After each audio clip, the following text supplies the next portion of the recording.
There's so much noise in the world. It's very difficult to be definitive around this. I'm worried about what the negative consequences are if this conflict continues to go on. What the equity markets are saying is that this will not metastasize into something which is larger. We are viewing U.S. equities as a bit of a safe haven in this environment. The bar for bad news is obviously exceptionally high. This is Bloomberg Surveillance with Jonathan Ferro, Lisa Abramowicz, and Annmarie Hordern.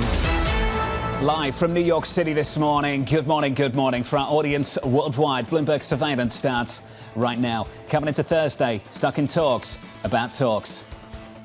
Following President Trump's powerful threat on Saturday evening, it was made clear to the United States that Iran wanted to talk. President Trump is willing to listen. President Trump does not bluff, and he is prepared to unleash hell. Any violence beyond this point will be because the Iranian regime refused to understand they have already been defeated and refused to come to a deal. The White House insisting the diplomatic effort is continuing as Iran is drafting plans to introduce a toll to transit Hormuz. Investors are caught in a headline-driven market whipsaw. Oil advancing once again this morning. This is a faith-based market. Do you believe one headline? Do you believe another headline? How do you prepare yourself for the next headline that could come down the pike? Every day this goes on, though, the upside gets smaller. Every day this goes on, inflation expectations are going to creep higher and the growth expectations are going to dip lower. And so ultimately, at a certain point, you wonder how much people's impulse to buy the dip starts to become limited. Speaking of the whipsaw, this from Axios just moments ago. Checking out the story. The Pentagon developing military options for a final blow in Iran that could include the use of ground forces and a massive bombing campaign, according to 2 U.S. officials and 2 sources with knowledge. This just highlights how much we don't know about the fog of war. There was also reporting overnight about how the bulk of Iran's bombing sites and missile launchers have been damaged. There are questions about what the U.S. and Israel attacks have actually accomplished in Iran, what their capabilities are. It just doesn't take much to disrupt shipping. And this is the difficulty. It takes one ship, one dinghy, one drone, and that is the problem that people are facing this morning. Which is why everyone is stuck between a rock and a hard place. Which way do you turn? We've talked about facing down substantial two-way risk. BlackRock, not pricing in the risk. That's the BlackRock view. CIBC, Chris Harvey, Trump. The Trump put is struck. It's time to put money to work.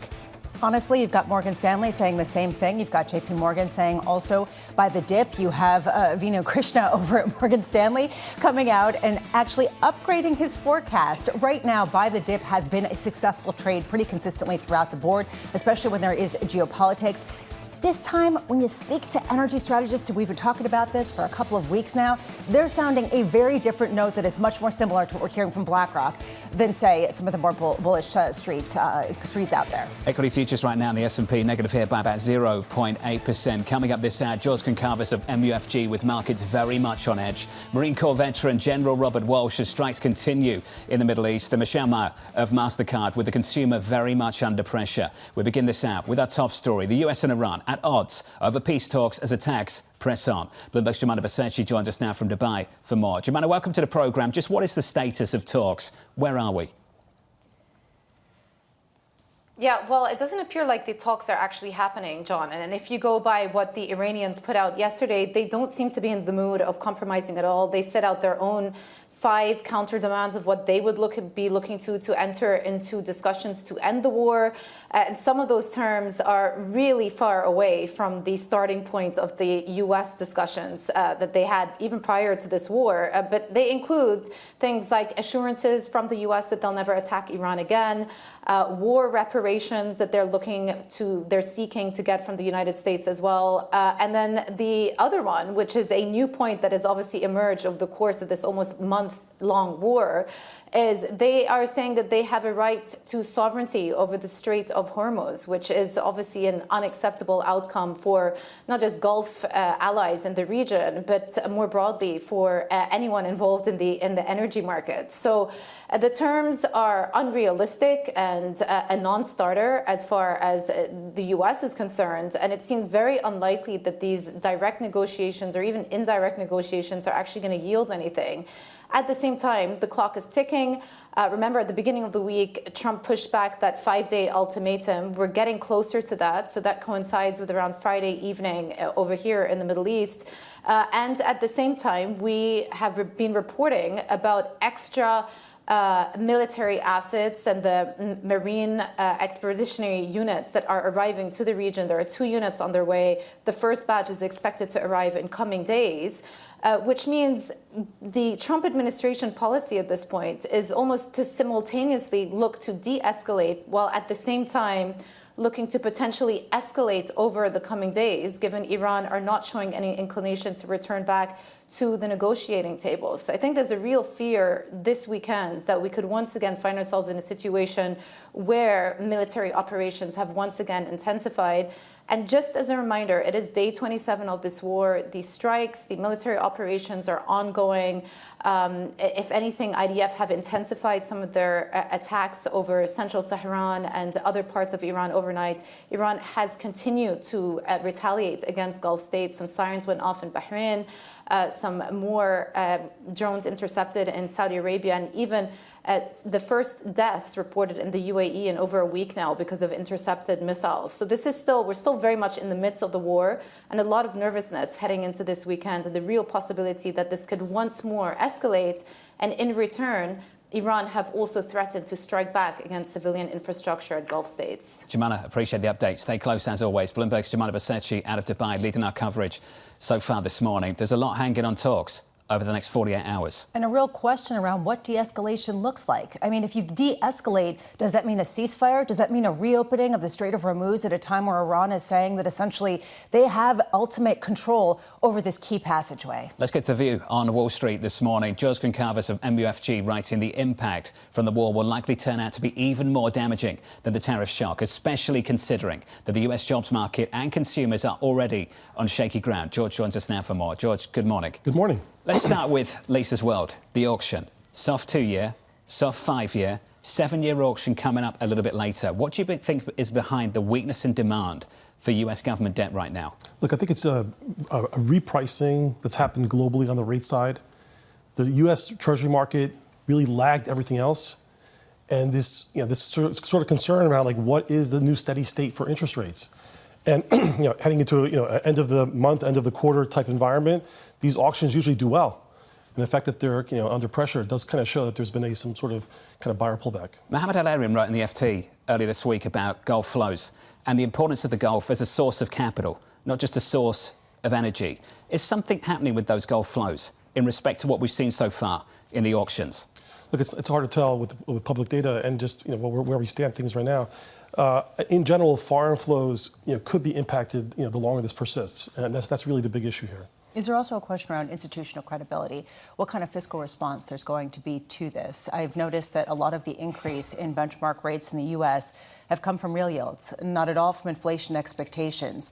Yeah. What's the read-through in terms of what the appetite for debt is internationally? Yeah, absolutely. So, that's a great point. The fact that we've seen real rates, especially out beyond the 5-year point in the curve. So the 10-year and the 30-year has largely been a real rate move, potentially capturing this sort of fiscal concern. We've been here before. We've seen this before, like in times past, when there's a risk of more supply coming down the pike. The bond market does discount it, but we've also seen the 2-year sell off a decent amount. So we've seen a level shift higher that's also infiltrated out the curve. I think it's early days, but yes, I am concerned about the fiscal outlook in general. I'm usually more of a fiscal hawk than more of a central bank dove, but I do think that it's more inflation and then the fear that we're going to have to address this with more supply down the road. The reason why we're focusing on the auctions is because it's the front lines of real concern that we're seeing that hasn't really been represented through broader markets. There hasn't been this sort of capitulation to the fear that we can represent on any given day as we try to extrapolate out the story. Yes. Why do you think there hasn't been that sort of fear trade, that sort of washout that so many people have been talking about? I mean, the 2-year going from 3.4 to close to 4%. I mean, that's pretty much, I think, as qualifies as a washout. I think that's a pretty big move and really repricing, realigning positioning. If your modus operandi from this point forward until we get some sort of conclusion on this conflict is to trade small and to be very tactical, it's hard to really come in with conviction. Committing capital in this market is almost impossible. I think that's been a feature of this week, not just around this table, but for a lot of people in this market, Bramo. After what we saw earlier this week, particularly on Monday morning, this is a really difficult moment for a lot of people. Not just the economic backdrop, that's shaky enough. Things are fragile at the moment. But going into the weekend, not knowing which way this can go, when the risk on either side is so large, I'm not sure what you're meant to do in this moment. You're meant to sit on your hands and try to take long-term positions, which is the reason why you see people not have conviction. Right now, you're talking about two-sided risk. There also is no way to get an edge. The whole idea, and this is why I say it's playing blackjack or it's playing slot machines. It's not playing poker where you can kind of gauge and calibrate the potential probabilities. How do you have any sense of that, especially if you think maybe the other guy has a better edge than you do? Have you ever seen it like this before, George? You're an experienced guy. You've seen many markets, many market regimes. What's this one? Yeah, I mean, it's unique. It has a lot of different elements to it. I've always thought, down the line, after years of accumulating all the debt that we've had, after really kind of relying on governments to be like the real backstop of everything, that ultimately it would come down to something like this. It becomes geopolitical, where, like this is the new chess game that we're playing. This is different, though. Central banks don't seem to have a role in this moment. We're used to that, and that's why I think what Jeff Curry of Carlyle said on this show just last week is so important. You can't print molecules. You can't print barrels. The central bank backstop, the anchor, isn't there for this market. This is different, no? No, clearly. We don't even know the full extent of the shockwaves that are still coming down the pike from the closure of the Strait of Hormuz, right? I think that's the unusual optimism that somehow it's all going to turn around when you can't just turn on a light switch. And Iran is making a major effort to formalise what essentially they're trying to set up at the moment, which is charging people to use the Strait of Hormuz. And if you think this is just a negotiation right now between Iran and the United States, you're mistaken. You've got nations across the Gulf who are not going to be interested in tolerating any of that as some kind of formalised structure over in the Middle East. Which we've seen, for example, Saudi Arabia and the UAE saying that there are certain red lines, that they aren't going to be patient forever, as Jumana has reported, that they could join the effort against Iran. What does a ceasefire look like? What does a de-escalation look like? We keep coming back to that. How far away are we from things going back to the way that they were? Equity futures right now in the S&P just off session lows. We're negative by 0.7%. George, it's good to see you, as always. George Goncalves there of MUFG. There is a bond auction coming up later. We'll talk more about that. We'll get Lisa's thoughts on the story. 2s, weak, 5s, weak, 7s a little bit later on this afternoon. Let's get you an update on stories worldwide with your Bloomberg brief. Yahira has more. Hey, Yahira. Good morning, John. The Pentagon is reportedly ramping up military options for a potential, quote, final blow in the war with Iran, according to Axios. The plan could include the use of ground forces and a massive bombing campaign. President Donald Trump and Chinese leader Xi Jinping planning to meet in Beijing on May 14th and 15th. Trump was due to visit China next week, but postponed his trip to focus on the war with Iran. And travelers are facing the longest wait times on record, with some stuck in airport security lines for nearly 5 hours. The partial government shutdown has left the TSA without funding for about 40 days. Republicans and Democrats remaining deadlocked over disputes on immigration policy. That's your Bloomberg Brief. John? Yahira, thank you. I've got a friend, works at Bloomberg, got a flight at 6 a.m. from LaGuardia, and I was watching the social media account of that individual. They got there at 3 in the morning, thinking that that would be enough time to avoid the lines, and the line is incredibly long already. The response? Delete vacation. I think I'll drive. Right. I think increasingly people are saying, you know what, I'll meet you in a month. Let's just postpone this meeting. Who is going to want to fly? Use any of the airports with the lines that long? More on that story a little bit later. Up next on the programme, talks about talks. Nobody's ever seen anything like we're doing in the Middle East with Iran. They are negotiating, by the way, and they want to make a deal so badly, but they're afraid to say it. Up next, General Robert Walsh of Academy Securities, live from New York City this morning. Good morning.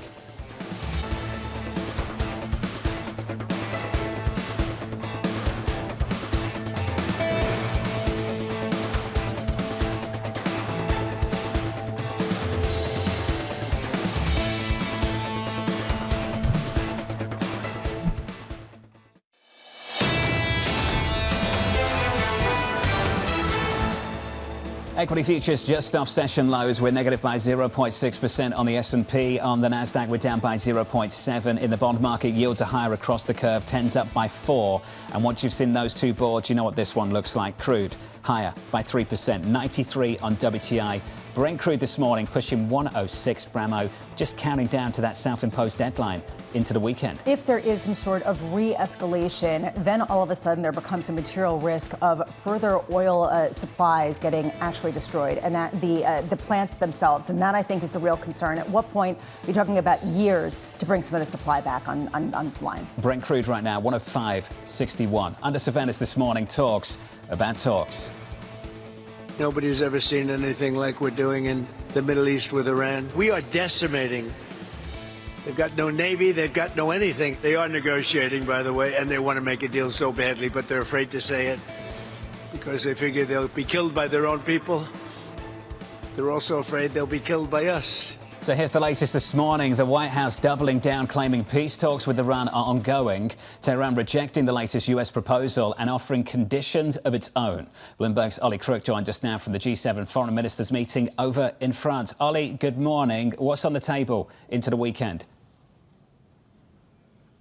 I think for the G7 foreign ministers who are gathering here, we just spoke to the Canadian foreign minister. This is really a fact-finding mission in their conversations with Marco Rubio, who will arrive here tomorrow morning to try to establish a few facts. Of course, there's the great question about the U.S. war aims, what the next steps are, potential coordinated response in order to dull the sort of influence of energy, the energy crisis we're feeling in ordinary times, John. The G7 would be the kind of format where you discuss potentially petroleum reserves coordinated across all of these nations. But we are, of course, not in ordinary times. I think for the Europeans also to quite have an understanding of what they envision, what the Americans envision a European role could be here. We've heard from President Trump that he'd like some help in potentially opening up the Straits of Hormuz. He's pulled back on that. Marco Rubio tends to bring sort of practicality to some of these broader initiatives from the United States. So I think that will be the focus here. And of course, trying to keep the U.S. on side on the question of Ukraine and Russia. There's been a lot of reporting recently, John, about the intelligence that's been shared by the Russians to the Iranians, potentially delivery of drones and hardware to the Iranians. So that will all be in focus here, John.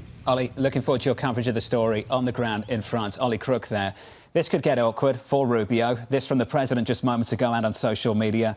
NATO nations have done absolutely nothing to help deal with the lunatic nation, now military decimated, of Iran. The USA needs nothing from NATO, but never forget this very important point in time. Okay, Marco, go negotiate with them. Go have fun. Have a great time, and I hope those discussions are fruitful. This comes also with Germany talking about ways to get leverage in their next negotiation with the United States. Clearly, Europe very concerned about how to deal with President Trump's United States of America. So this is how the diplomatic chessboard is set up right now. Secretary Rubio essentially heading to France. You've got J.D. Vance, the vice president, reportedly preparing to make his way to Pakistan for talks.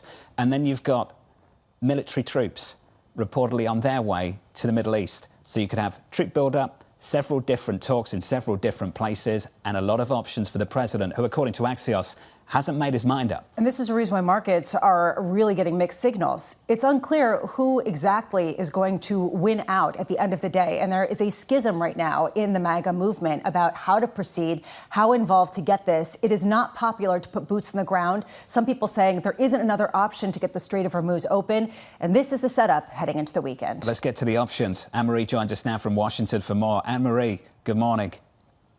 Good morning, Jonathan. And to make that G7 meeting potentially even more awkward for Secretary Rubio, the Washington Post is reporting this morning that the Pentagon is also weighing moving some hardware that has been used in Ukraine to the Middle East, because, as you say, they need options. And to discuss those options, we're now joined by Lieutenant General Robert Walsh of Academy Securities. He's been a friend of the show and someone who can give us some insight on actually what this could mean if the president were to send these troops on the ground. Axios is talking about a, quote, final blow.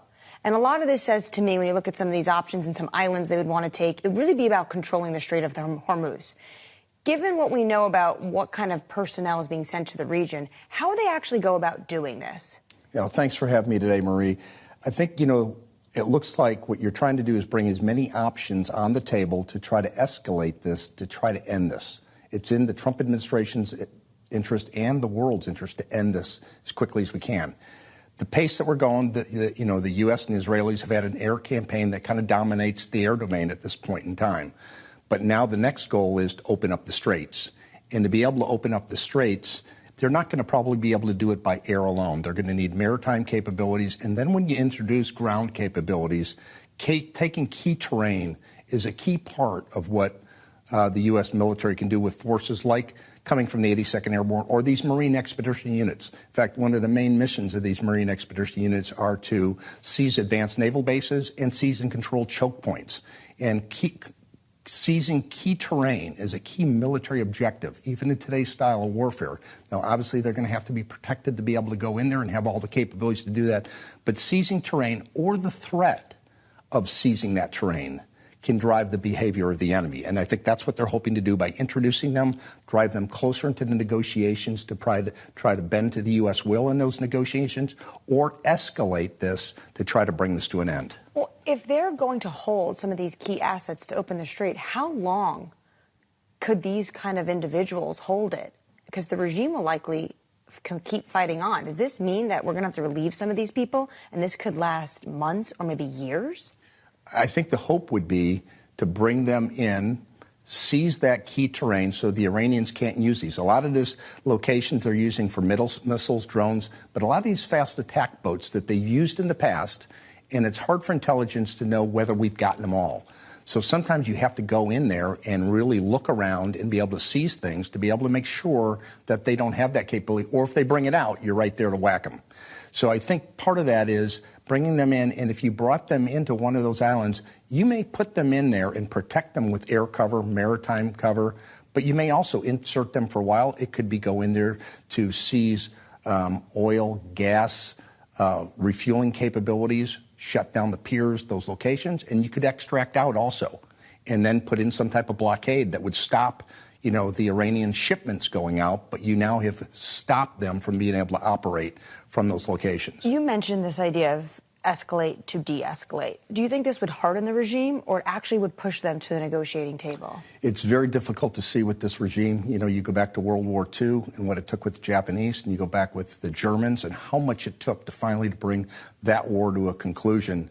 You know, in this case, this is even a more fanatical regime. So the hope would be that you can escalate this so much that they feel so much pain that they look for some way for an out where they can get to some type of ceasefire where they could claim domestically some type of victory, because I think at this point in time, the regime change is not going to happen by military action, not unless we marched on Tehran, which there is no intention to do that. So I think the capability now would be to try to take the military objectives that we set out and then now look to see what the people will do over time. And it may not be in the next weeks, it might be months, it might be a couple years. Can the U.S. do this alone?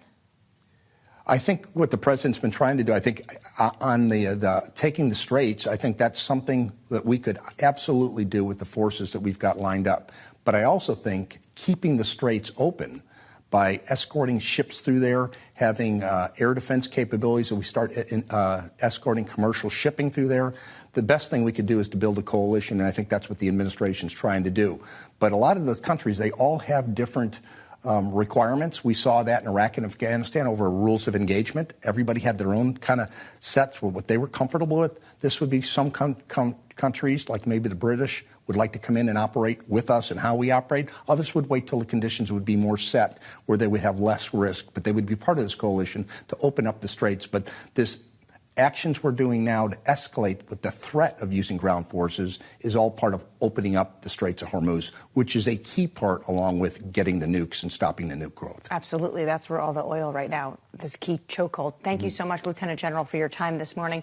Jonathan, of course, that was Lieutenant General Robert Walsh. What's so interesting is when you talk about the Strait of Hormuz, what the Iranian parliament right now is discussing is basically making this passage for a fee. And we already know that one vessel that went through had to pay $2 million in order to get their cargo safely through the strait. Annmarie, appreciate the update down in Washington, D.C., which is why we've said already this morning that this is not just about the U.S. and Iran anymore. If Iran is attempting to formalise what Annmarie just described, you're going to have some nations across the Gulf with a few things to say about that.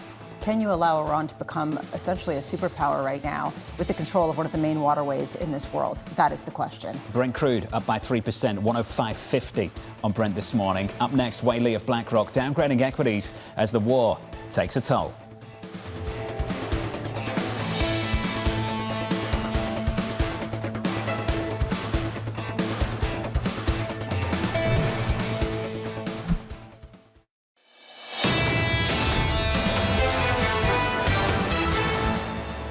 Sometimes the price action is so volatile, your head's spinning, you forget where you are. On the week so far, through Wednesday, coming into Thursday, we're actually higher by 1.3%. Close out the week at these levels, one of the best weeks we've seen since early January. So there you go. Things can change a lot in the next 24 hours, that's for sure. Equity futures on the S&P pulling back by 0.6%. Likewise, on the Nasdaq, we're down by 0.7, down 0.9 on the Russell, with higher bond yields this morning. 2s, 10s, 30s, yields up across the curve. We're looking out for a 7-year auction a little bit later after soft 2s and soft 5s over the previous 2 days. Those two auctions rhymed in the sense that the bid to cover auction was the lowest going back to 2024, and dealers took down the most going back to 2022. How come there is this lack of appetite for U.S. debt? Is it because of concerns about inflation? Is it concerns about the fiscal response to any kind of crisis? Or is it a sense that people just don't know where to put their money right now? So they're playing whack-a-mole with the headlines. It's really curious. Watch the $44 billion of 7-year notes sold today. So there's a lot of reasons, and you've outlined a few. The one I'm paying attention to, this is the one I want to see come together, try to understand. There's obviously domestic internal budget pressure at certain countries around the world right now, in Asia, in the Middle East. And I just wonder how that's going to shape foreign flows in the next several months. That predictable demand that might come from those sources, how it might be shaken up by the decline in crude revenue in the Middle East because they can't get the barrels out, and the increase in crude imports for Asia struggling to get the barrels in. A great example of that is gold. The idea that gold prices have gone down as central banks in different parts of the world have sold gold in order to raise resources. You talk about the Middle East. How much are Saudi Arabia and UAE investors really going to continue to go into U.S. assets? This has been a linchpin of a lot of the investment for a lot of the tech build-out, let alone U.S. treasuries. How much does that start to wane as this conflict is ongoing? Some people say, well, they could gain more on the other side if there is a good outcome. You know, this is going to be a question, and a real question, especially given an appetite to diversify for some of these nations away from the risk that they hold currently. I thought the piece from Mohammed Al-Arian in the Financial Times earlier this week was really quite prescient on Gulf flows. The Gulf is a source of capital, not just a source of energy and what it might mean for financial markets in the coming weeks and months. As we can't get down to the opening bell with crude advancing, upending some of those moves in the bond and stock market. Let's get you some single names, some morning movers. Yahara has more. Hey, Yahara. Hi, John. It's a familiar pattern playing out when investors start to get uneasy about the situation in Iran, especially with conflicting signals from both sides. You start to see gold and silver sell off. Gold retreating today after a 2-day bounce, and that is pulling down the mining stocks. So you have names like Hecla Mining down 3.9% in the pre-market. Moving on to memory chip stocks, they are extending their sell-off. SanDisk down 3.4%.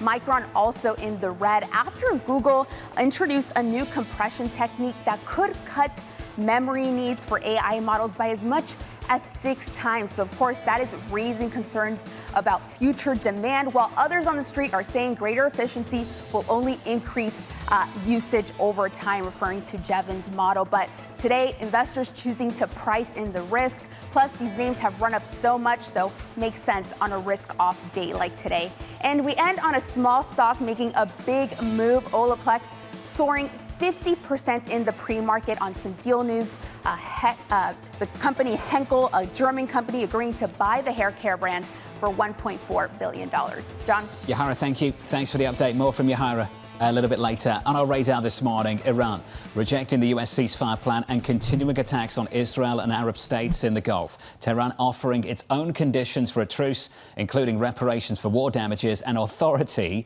over the Strait of Hormuz. Elsewhere, a Turkish-operated tanker carrying about 1 million barrels of Russian crude hit by drones in the Black Sea near Istanbul. Turkey's transport minister saying there were no casualties or spilled oil. And finally, the Ares Strategic Income Fund posting its steepest monthly loss on record last month. The fund capping withdrawals at 5% early this week following a surge in redemption requests. This feeds on the whole private credit concern story. Just to sort of have a to be sure here, the decline that we're talking about in February was 0.68%. This isn't exactly an 8% drawdown or even a 15% drawdown or even a 3% drawdown. So at a certain point, you've got to frame it in the context that these funds just haven't really seen losses in their recent iteration. There has been a golden era for private credit for so long that no one has experienced the downtrend of the cycle. That's the reason why people are looking and saying, what exactly are we looking at? Are we looking at the end of the cycle and some sort of collapse? Or are we looking at some shakeout, particularly tied to software names, which accounted for about a third of the portfolios of a lot of these private debt funds? Also hard to really frame the amount of redemptions we're actually seeing right now and how many of them are real or not. And what I mean by that, we touched on it earlier on this week. If I know that whatever I request, I'm only going to get half, I'm likely to ask for double. And I wonder just how much of that we have seen over the past few months. It's the reverse side of allocations to debt sales. People put in twice, 3 times as much, and that's the reason why a lot of the investment bankers say it was 5 times oversubscribed, because they know they're not going to get the allocation that they're looking for. A lot of questions around this story. When you talk to people in the market, it doesn't seem like there is crisis type of alarm bells ringing here. And you could see that by the fact a lot of people went into software names in the past couple of weeks as other people were distracted by what was going on with the Iranian war. That said, there is a fragility here. And should there be some sort of economic downturn, people point to this area as evidence of a weak spot that could potentially percolate out into the broader economy. Without a doubt. And it's headline after headline every single morning on this programme coming out of private credit. Let's turn to global markets whipsawed by conflicting signals from the US and Iran. Wei Li of BlackRock writing, we're dialing down tactical risk for now. We turn neutral across equity markets because overall risk asset pricing is not consistent with the shock implied by energy markets. Wei joined us now for more. Wei, welcome to the programme. This is something that a lot of people are talking about, a shock in energy and how to price it in equities. What suggests to you that we're mispriced? Yeah, so this is how I'm thinking about it right now.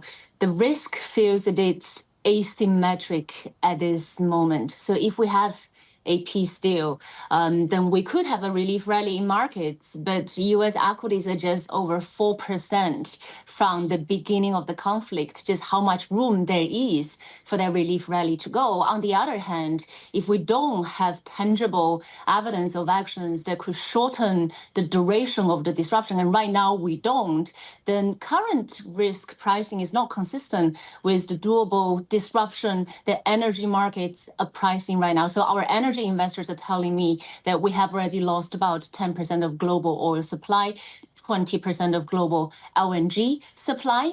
Now, driving this inconsistency in risk assets, especially equity asset, could be this buy the dip flow dynamics, right? So before I just came on, I was using the Bloomberg Ask B function to pull up the flows going into US equity ETFs. Is a really easy function. And actually the flows has been going up since the beginning of the conflict, even though sentiment is clearly plummeting. And I think that has been one big reason behind the inconsistency in market pricing. And because of this risk asymmetry that I just talked about, we have flattened equity directional exposure to neutral while leaning into thematical themes. So, for example, no matter what happens from this point on, as a result of the events in the Middle East, every company, every government globally is going to be very focused on energy security, energy independence, and also supply chain and infrastructure security. So these are the themes that we're leaning into whilst being directionally neutral on equities right now. Wait, are you suggesting then there will be a premium, an additional premium in the price of commodities due to stockpiling beyond whenever this situation concludes? Well, we already see some stockpiling activities by countries, and countries are putting in restrictions on energy use already as a result of the supply chain disruption. So, Jonathan, you may remember that we rolled out the world shaped by supply framing almost 4 years ago, characterized by mega forces. I think we're in a supercharged version of that world shaped by supply. You look at what has worked during this period of volatility. It hasn't been gold, incredibly. It was not government bonds. Real assets have actually been working better as a diversifier in this environment. I think in this supercharged world shaped by supply constraints, this is what we're dealing with right now. So macro environment is really quite different. No matter what happens from this point on, the macro environment for 2026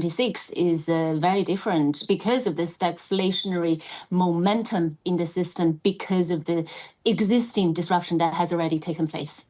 Wait, a lot of investors who've come on the show agree with you, and they say that they are taking down risk, but they're taking down risk more in Europe. They're taking down risk in Asia, some of the more exposed areas to imports of energy assets. You talk about downgrading U.S. stocks in particularly. Why don't you think that the U.S. is almost a haven from some of the turmoil because of the oil production in the nation? I would say that we already preferred U.S. equities over Europe and Asia equities through most part of the conflict so far. So this adjustment right now that we have implemented this week is really just to flatten the directional movement across equity exposures. So we had the overweight in U.S. equities, so we flattened that, but we didn't have the overweight in European equities. We didn't have the overweight in Asian equities, which is why they were already flat. So right now we're just we want to square the directional kind of exposures by being neutral across equities at the moment because of the blow-by-blow volatility coming from headlines. I think this week is the perfect example of how it is impossible to predict the next announcement. And I think squaring the directional exposures makes sense. It's just good risk management. But we are very nimble and very dynamic to look to dial up or maybe even further down risk, like what we did back in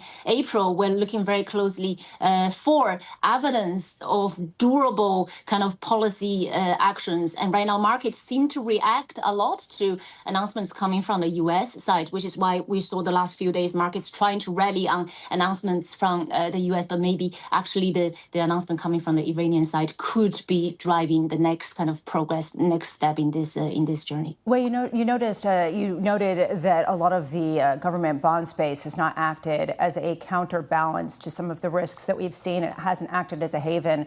How concerned are you about some of the auctions that we've been seeing, the U.S. government bond auctions that have been pretty messy over the past couple of days?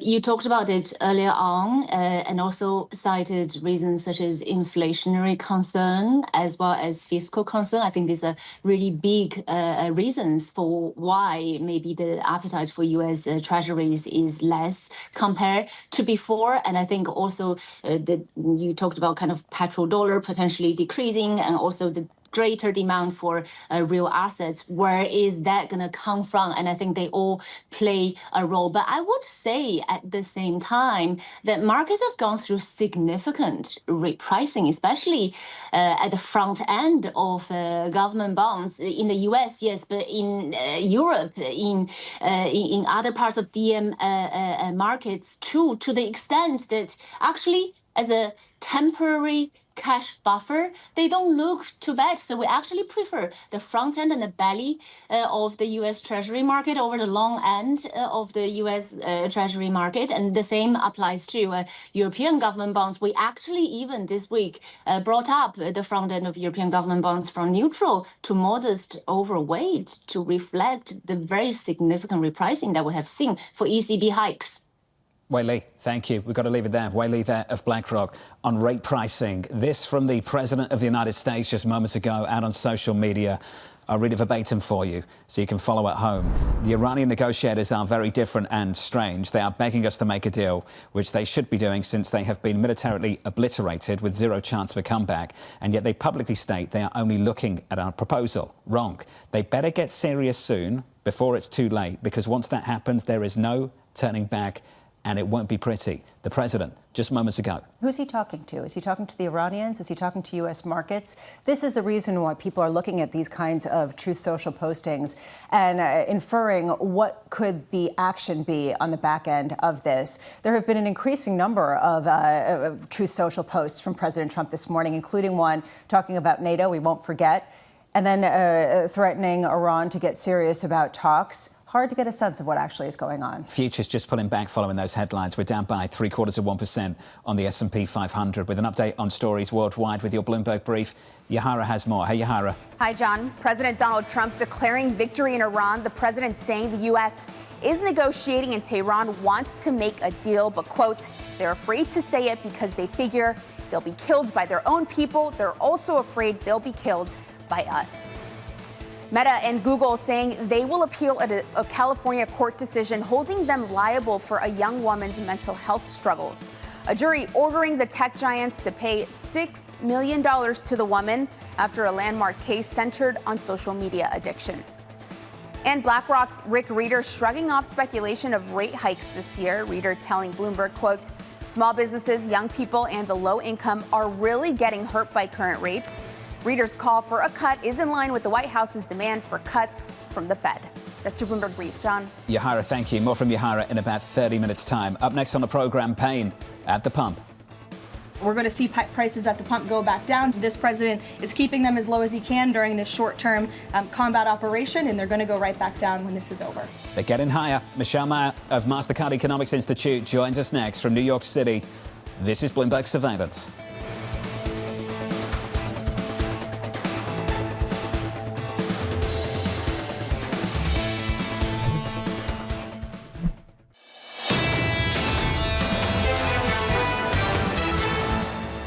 These stakes are high as we get closer and closer to this self-imposed deadline for talks between Iran and the United States. The president with a statement just moments ago, they better get serious soon before it's too late, because once that happens, there is no turning back and it won't be pretty. The president of the United States just moments ago with that statement, equities pulling back on the S&P 500, futures negative by 0.75% on the Nasdaq, down by 0.8, down 1% on the Russell. Story so far this morning, yields higher. 2s, 10s, 30s. A lot to think about. Some data later this morning. Initial jobless claims at 8:30 Eastern Time.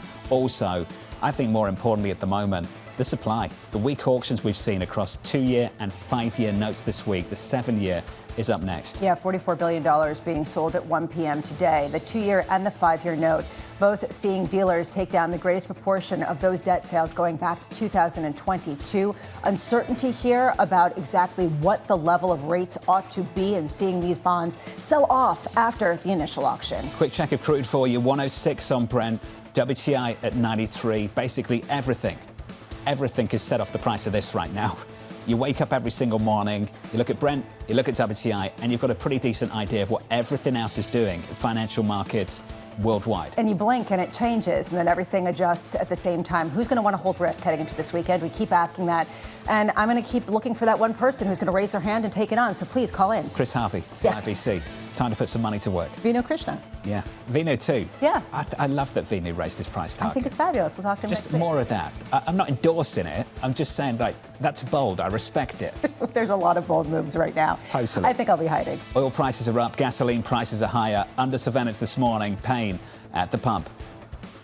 As for the temporary short-term fluctuation in gas prices, the president has said once these combat operations are over, this administration is going to continue to unleash American energy dominance. We're going to see prices at the pump go back down, just as we have over the past year because of this president. This president is keeping them as low as he can during this short-term combat operation, and they're going to go right back down when this is over. So here's the latest this morning. U.S. gasoline prices rising over 30% since the start of the war in Iran last month. Michelle Meyer of the Mastercard Economics Institute writing, gas prices are up, but with historical norms, within those historical norms, and households have shown resilience through recent inflation shocks. Michelle joins us now for more. Michelle, good morning. Good morning. You've got really good visibility on spending in this country.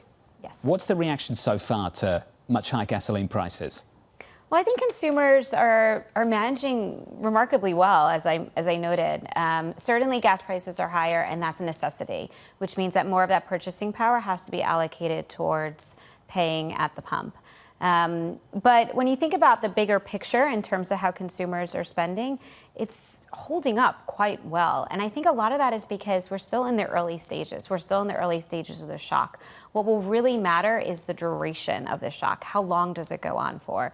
Because you see over the years, right, when consumers are faced with a temporary price adjustment, they can manage through that. When it becomes a permanent price level shock, then it becomes a very different story. The starting point matters as well. Let's take the airlines. Lisa caught up with United earlier on this week. What we've heard from Delta and what we heard from United is demand ahead of the shock was sky high. Yes, that's extremely important. And that was for the overall economy. When you think about the momentum at the end of last year from the holiday shopping season and how that continued into early this year, consumers were out there spending. They were out there spending on experiences. We see that very clearly in our airline spending data as well.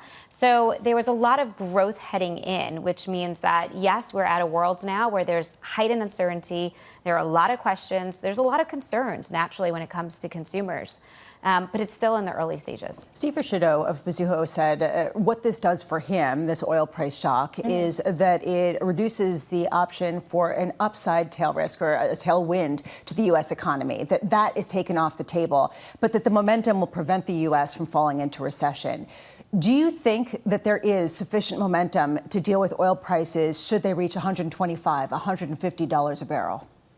So I think we need to take a step back and think about this overall cycle and consider how every year, probably right around now in the spring, the pessimism comes in a big way. And there's always a reason why, whether it was tariffs or the smaller bank crisis or a variety of other shocks that were hitting the economy that were making people feel really uncomfortable, making investors and economists feel very uncomfortable. And the U.S. economy in particular has managed through remarkably well time and again. So I think that there is this kind of dynamic nature of the economy that has allowed it to manage through a lot of headwinds very, very well. So yes, you have to think about where we're coming from, what we've learned throughout this cycle, the momentum that started in the beginning of the year, and then consider where we're going from here. If oil prices remain very high for an extended period of time and financial conditions tighten, it could create some real challenges for the economy. It doesn't necessarily mean a recessionary environment, but it's something we have to monitor. If it's a short blip, then you have to consider, again, the underlying trend and how much momentum there's been in this economy, and the conversation changes. A lot of analysts have pointed to the labor market weakening. Do you see any evidence of that type of dynamic showing up in some of the demand on the consumer side? So certainly the pace of job creation has weakened. The unemployment rate has inched higher. We'll see what jobless claims show. So far, they remained very, very low. So there's not that much evidence of job reductions. There's certainly evidence of a reduction in hiring rates and overall churn in the workforce. So I would argue, yes, the labor market now versus a year ago or 2 years ago is in a more challenging place, but I don't think it is a challenged labor market because you're not seeing that displacement.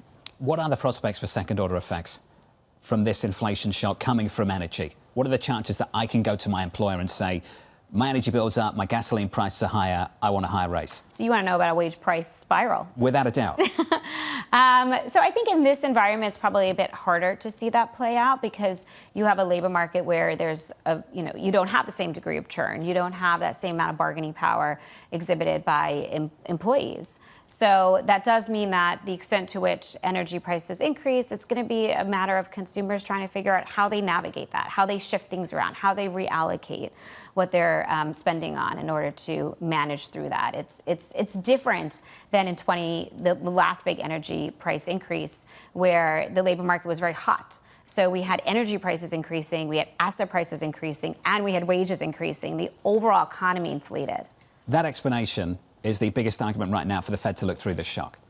That's why traditionally you look through it if the labour market's not that tight. I was expecting you to say, don't let that discourage you from going to your boss and asking for a raise at the same time. You are correct. I don't think you should give up on asking for a raise. That's where I thought you were going to go with this. Keep your leverage, all right? Shaz, good to see you. Great to see you. Always is. Thanks for dropping by. Thank you. Coming up on the programme, we'll catch up with Tarman of Deutsche Bank, John Lieber of Eurasia Group, the OECD Secretary General Matthias Cormann, and the former Dallas Fed President Robert Kaplan. The second hour of Bloomberg Surveillance up next.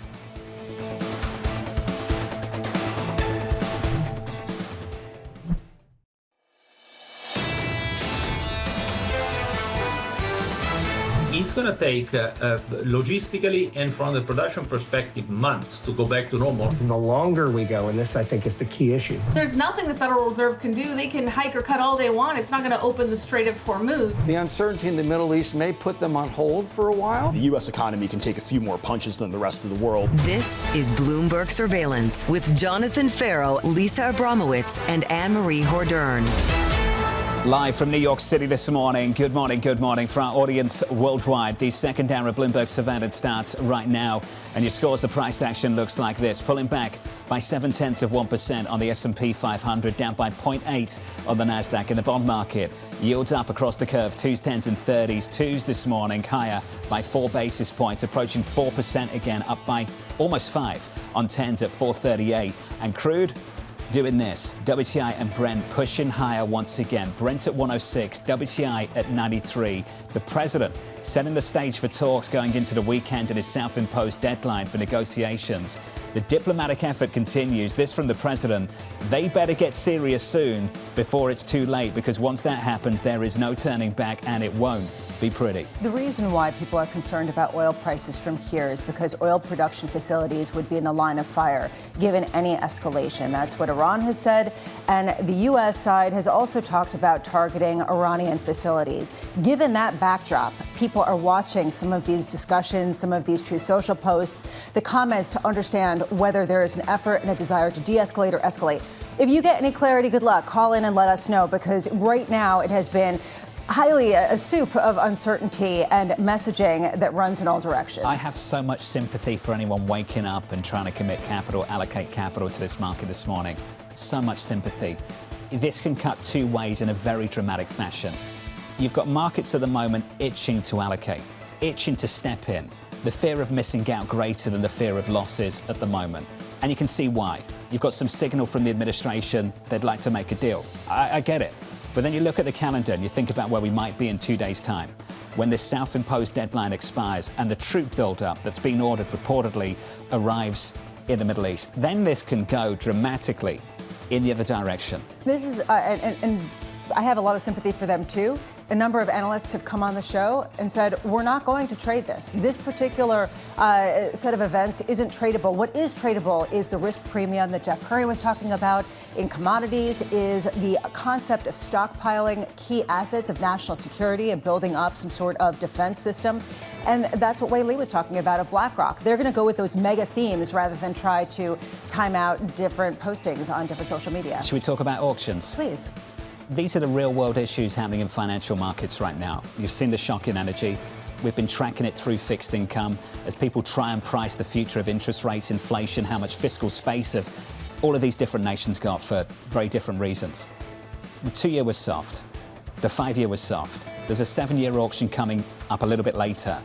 The traditional stable sources of demand are under question right now because domestically, internally, pressure's building abroad in places like Asia, in the Middle East. And I give some credit to Mohammed Al-Erin earlier this week, and we talked about his piece in the Financial Times, pressing, I think, to think about the Gulf not just as a source of energy, but also as a source of capital, and trying to track that story in the coming days. They've been the seed investors for a lot of the private credit investments, for a lot of the private equity investments, for a lot of the leveraged finance deals that have gotten done. And now there's a real question about whether they have the capacity to keep allocating, let alone the willingness. This hasn't come from increasing inflation expectations, and I think that is underpinning what you're saying. When you look at five-year break-even rates, which is the expected inflation over the next 5 to 10 years, it is the lowest in more than in almost a year. That is how far it has fallen. You could say that this is a skewed metric. Nonetheless, maybe it's better than the University of Michigan Sentiment Survey in terms of forward-looking inflation expectations, and it is not screaming inflationary spiral. So that gives you a sense of why the increase in yields is that much more interesting. You match tomorrow, right? It is. Okay, we'll looking be forward watching to that. Closely. We will, of course, on the way home. Right? Yeah, after the show. Exactly. Sure. Okay. Coming up this hour, Tarman of Deutsche Bank. As war uncertainty rattles markets worldwide, the OECD Secretary General Matthias Cormann on a stagflationary shock, and the former Dallas Fed President Robert Kaplan on pricing rate hikes. We begin this hour with stocks lower as crude prices push higher. Tarman of Deutsche Bank writing, energy is the dominant transmission channel into inflation expectations and cross-asset correlations, raising the question of whether duration still hedges risk assets in supply shock regimes. Ozan joins us now for more. Ozan, good morning. Good to see you. Wonderful to be here. You're a very connected man. You talk to a lot of people. In your conversations in different regions over the past 3 weeks, just give us an idea of what they sound like at the moment and how they've changed. Complacency, John. That's the key word that I'm coming up with after my New York City trip. Obviously, the Monday headline helped. That whole 5 days gave us a bit of a breather. Only 2 weeks ago, I sensed that everybody's waiting for, or the moment that we keep getting, mission accomplished from the president, equities higher, oil lower. I would say 2 weeks ago in London and around, there was more bearishness. People wanted to really fade that. Now, into the weekend, into these ceasefire hopes, I do sense, especially in this city, complacency, the feeling that American assets can bear this out, the feeling that maybe 23, 24, like US outperformance may be back. So we're very vulnerable, very fragile to mornings like this. when the president raises the game again, if, for much more important than market reasons, if there's a human tragedy over the weekend, if one or two ships gets hit, we're vulnerable to that. Where do you see greater complacency? Because we have repriced asset classes a lot, particularly in energy and in bonds. Where's the greater complacency at the moment? Great question. I mean, the hurt was in especially front end of rates, especially in oil, where complacency is, especially in the US, equities and credit. Still feeling very, very resilient. Credit, wonderful to be here with Lisa, with all the worries on private credit. I think there is a merit to that. Things can get a lot wider than where they are if headlines turn more nasty. What are you telling clients when you say you really ought to be careful about the complacency and, frankly, the ripple effects that are coming from the fixed income market? And the 7-year auction, right? So, look, first of all, yes, it looks untradeable, but especially if one has survived this whole saga, there is a lot to be done. So I do have sympathy with those who are betting on more of a ceasefire, to tackle some good headlines to come, and because of that, us having a small pop-up. But I think the bigger risk is the wounds that we have created, the big oil supply problem. Because of that, unfortunately a cliche, but a very true cliche, it may be a war triggered by US and Israel, but Europe, Asia, UK will get hurt more. So for the moment, I'm here, Vice Chair of Deutsche Bank. I would have loved to talk about my blue hat and European outperformance, but looking forward, I do see underperformance from the rest of the world, Europe and Asia. A trade that has done wonderfully for 15, 16 months. Now time to scale back. You mentioned the front end of the yield curve and how much people have priced out rate cuts and now are pricing in rate hikes. What do you think is behind that? Because inflation expectations have not picked up in a lot of metrics over the longer term. And as John was just mentioning, the idea of a wage price spiral looks much less like a given this time around than, say, back in 2022. Why this pushback so significantly against rates? Because people do believe that real yields higher story has momentum. They do worry more about inflation. They do remember 22. They do remember the supply shock, even though there are many differences between 22 to now. Supply shock versus demand shock last time around. And they don't want to let that go. They don't want to make the same mistake of 22. So they're holding on to their bearish front-end expectations, even here. In, again, Europe and UK, it may be even more justified because we're very vulnerable to those oil shocks. And even listening to Madame Lagarde yesterday, yes, she did sound balanced. She did walk a careful line. But if oil continues to even stay high, would you really rule out a summer hike, a spring hike? No. What do you think the pain trade is right now in fixed income? Pain trade, the absolute pain trade is for us to go back to pre-Iran. Remember those Feb 27, Feb 26, all we talked about was AI, Strini, Schumer article, something bad is about to happen. Right. Bull flatteners, some legendary names that we both talked to a lot, were claiming that bond is the new gold. That coming back, So the pain trade is lower yields from here? Everything coming lower, so bull flattener. That almost sounds like a fantasy. But be careful, in 3 weeks these things can turn. But even steepeners, all of a sudden front end coming down, maybe hearing what Lisa says a bit more, feeling that Walsh coming in may change the picture a bit.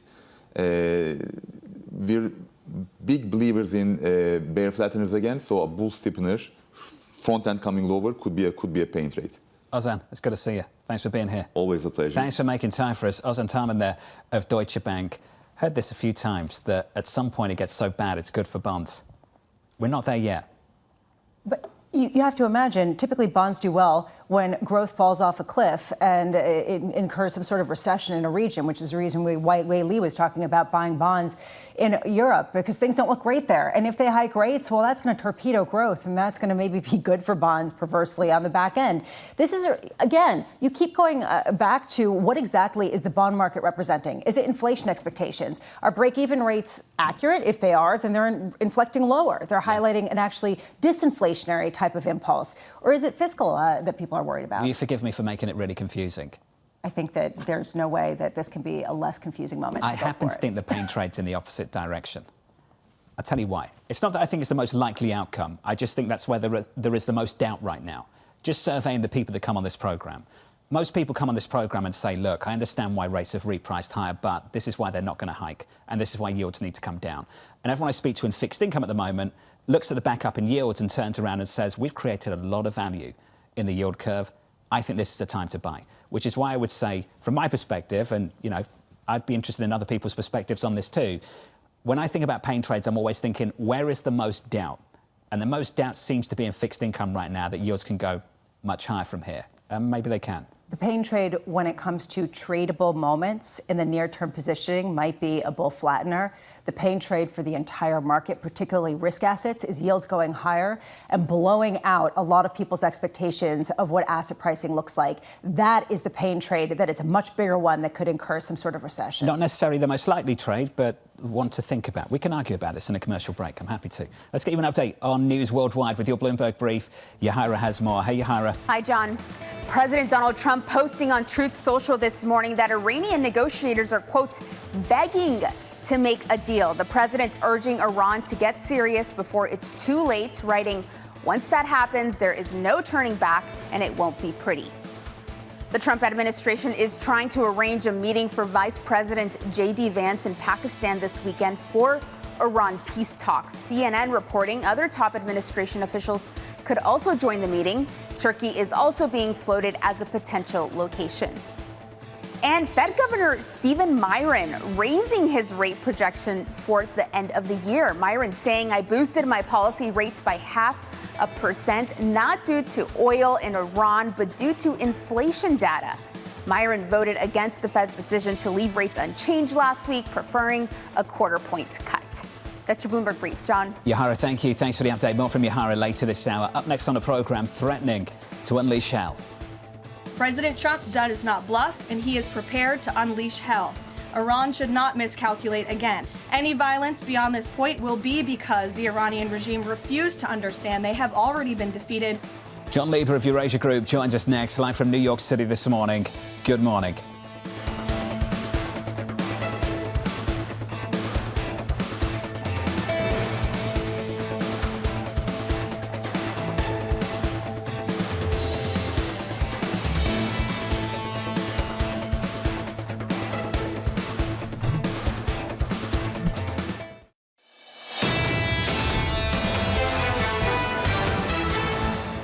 This from a Bloomberg subscriber just moments ago. What an insane time to invest. Which bouncing board do we follow? Private credit, missiles, underlying company fundamentals, economic data. You're all wrestling with the same thing. Everyone is. Heading closer and closer to that self-imposed deadline this weekend. Which we're watching right now, the risk coming out of the market ahead of this, cash levels going up, and a sense of where are you going to hide? Increasingly the answer, not U.S. bonds, not gold, but some of the commodities that are most sensitive to this particular inflation shock. High-stakes diplomacy taking place on social media. That's what's happening right now. The president calling out Iran, saying they better get serious soon before it's too late, because once that happens, there's no turning back. That statement coming out 30 minutes ago. And on Monday, the statement that came out from the president completely whipsawing markets, as you and Annmarie were talking about. How do you treat this? How do you want to get ahead of this? How do you get an edge in a market that is this vulnerable to these type of proclamations? I would argue the longer this goes on, the more a lot of investors say the upside gets smaller, the potential for an off-ramp declines, and the potential for real longer-lasting damage increases. How do you trade this with great difficulty? At the moment, Brent and WTI higher, taking equities down by 0.7% on the S&P. We're down by 0.8 on the Nasdaq and pushing yields higher, unlocking higher bond yields. 2s, 10s and 30s. 10s up by 5 basis points now, just short of 440. And crude at the moment, Brent and WTI. Brent crude 106, WTI 93. Under surveillance this morning, threatening to unleash hell. If they fail to understand that they have been defeated militarily and will continue to be, President Trump will ensure they are hit harder than they have ever been hit before. President Trump does not bluff, and he is prepared to unleash hell. Iran should not miscalculate again. Any violence beyond this point will be because the Iranian regime refused to understand they have already been defeated and refused to come to a deal. So here's the latest this morning. The White House insisting peace talks with Iran are ongoing while threatening further escalation. Tehran rejecting talks and offering a new set of conditions for a deal. Annmarie has more now from Washington. Morning, Annmarie. Good morning, John. We have another threat, another warning from the White House this morning. The president on Truth Social saying that Iran needs to make a deal, make it fast, or it will not be pretty. He says before it is too late, because once that happens, there is no turning back. Yesterday, Jonathan, I was with the president covering him, part of the press poll. He called what was going on with this war an excursion into hell. Clearly, he is weighing his options this morning to try to understand exactly what is going on and the political ramifications as well. Domestically, John Lieber joins us, of course, from the Eurasia group. John, thank you so much for your time this morning. I'd love to just get your reaction to early this morning, before the markets open, the president with this latest threat to the Iranians. They better get serious before it's too late. I think he wants this war to stop, and he's recognizing that he's in a bit of a challenge. So gas prices are headed over $4 a gallon, and his approval rating is headed below 40 points. And that's not a good place for the president to be. So he knows he needs to get out of this war, and he knows that he can't get out of it alone. Because even if the U.S. stops bombing, if he's in a situation where the Iranians are the only ones who are able to get oil or other products out of the Strait of Hormuz, that's a bad outcome for the world economy. So he's got to do something to change the game right now to get the Iranians to open up the strait. And these threats, I think, are his way of trying to do that, because I don't think the Iranians are in a mood to negotiate right now. Do you think the talk of diplomacy, potentially reports of the Vice President, J.D. Vance, going to Islamabad to maybe meet with Iranian negotiators, is that real? Or do you think that's just a distraction while the president and the DOD get their personnel on the ground? I think it is real in the sense that there are people who are trying to set up talks or mediate talks. The Pakistanis are involved. Steve Witkoff has been involved in talking to the Iranians. But I don't know if these are going to go anywhere. And I don't know if the Iranians right now have the incentive that they need in order to show up at these talks and make a good faith effort. You also got to remember that the Iranians have zero reason to trust the United States here. They got attacked, from their perspective, they got attacked by America while they were in the middle of negotiating a nuclear deal. And what guarantees do they have that the U.S. and Israel is not going to attack them again while they're negotiating a peace deal? It is a midterm election year. You mentioned gas prices. Also the fact that there doesn't seem to be an appetite for boots on the ground in Congress. What kind of pushback do you think we could see? You were an advisor to Senator Mitch McConnell. What kind of pushback do you think we could see, not from Democrats, but from his own party? Yeah, I think the pushback to putting American troops at risk here is going to be enormous. And if that's what it takes for Trump to de-escalate this war, is to get troops on the ground, seize the Iranian oil, seize some Iranian territory, and potentially expose thousands of Marines to hostile fire from the Iranians, who have lots of drones and missiles that they can turn away from the UAE and Saudi and focus on American forces, which the Iranians, of course, would be happy to do. I think that's a huge problem for President Trump, and I don't think that's really a viable option for him right now. Maybe in a few weeks he sees that as the only path out of here, but there's going to be a lot of blowback on Capitol Hill and from the American public to committing these troops, and so it just doesn't leave him with great choices. Where does that leave the $200 billion the Pentagon is asking Congress to sign up for? The Democrats are treating that $200 billion like the authorization for use of force in the Iraq war, which they later came to regret because that authorization of use of force had been used to create these forever wars that cost trillions of dollars and got America bogged down for 2 decades. And so the Democrats don't want to vote for it. I think that's a tall order to get that $200 billion right now. It'll happen probably eventually, maybe at the end of the year when they have to do appropriations bills. But I don't, or Republicans have the option, of course, of doing a party line reconciliation bill, which introduces a whole other bunch of complexities because you're going to have people that want to do tax, you're going to have people that want to cut spending, and I think that's ultimately going to be a huge problem for Trump. If the president decides to take this action, Axios outlined what potentially some of the strategic goals of that would be, this, quote, final blow. Wouldn't the Iranians just tell the Houthis, we need to create more chaos for the Americans, we need to drive up oil prices higher, while they're now engrossed with the Strait of Hormuz, the Houthis should now close Bab el-Mandeb and close the Red Sea? They could try it. The Iranian influence in the region is waning. I think all the proxy groups are seeing that right now Iran's not what they used to be. I mean, Iran does have a lot of money coming in their coffers. But our understanding is that the Houthis are asking for money from the Saudis to stay out of this war, and the Saudis are happy to pay that for right now. That could change over time. The Iranians could make them an offer they can't refuse. But I think the Houthis right now, we think, stay out of this war because it's in their interest to not attack their neighbor. Speaking of the midterm election, speaking of the president weighing his options, the Wall Street Journal this morning said that Trump is telling close associates he wants to avoid a protracted war in Iran.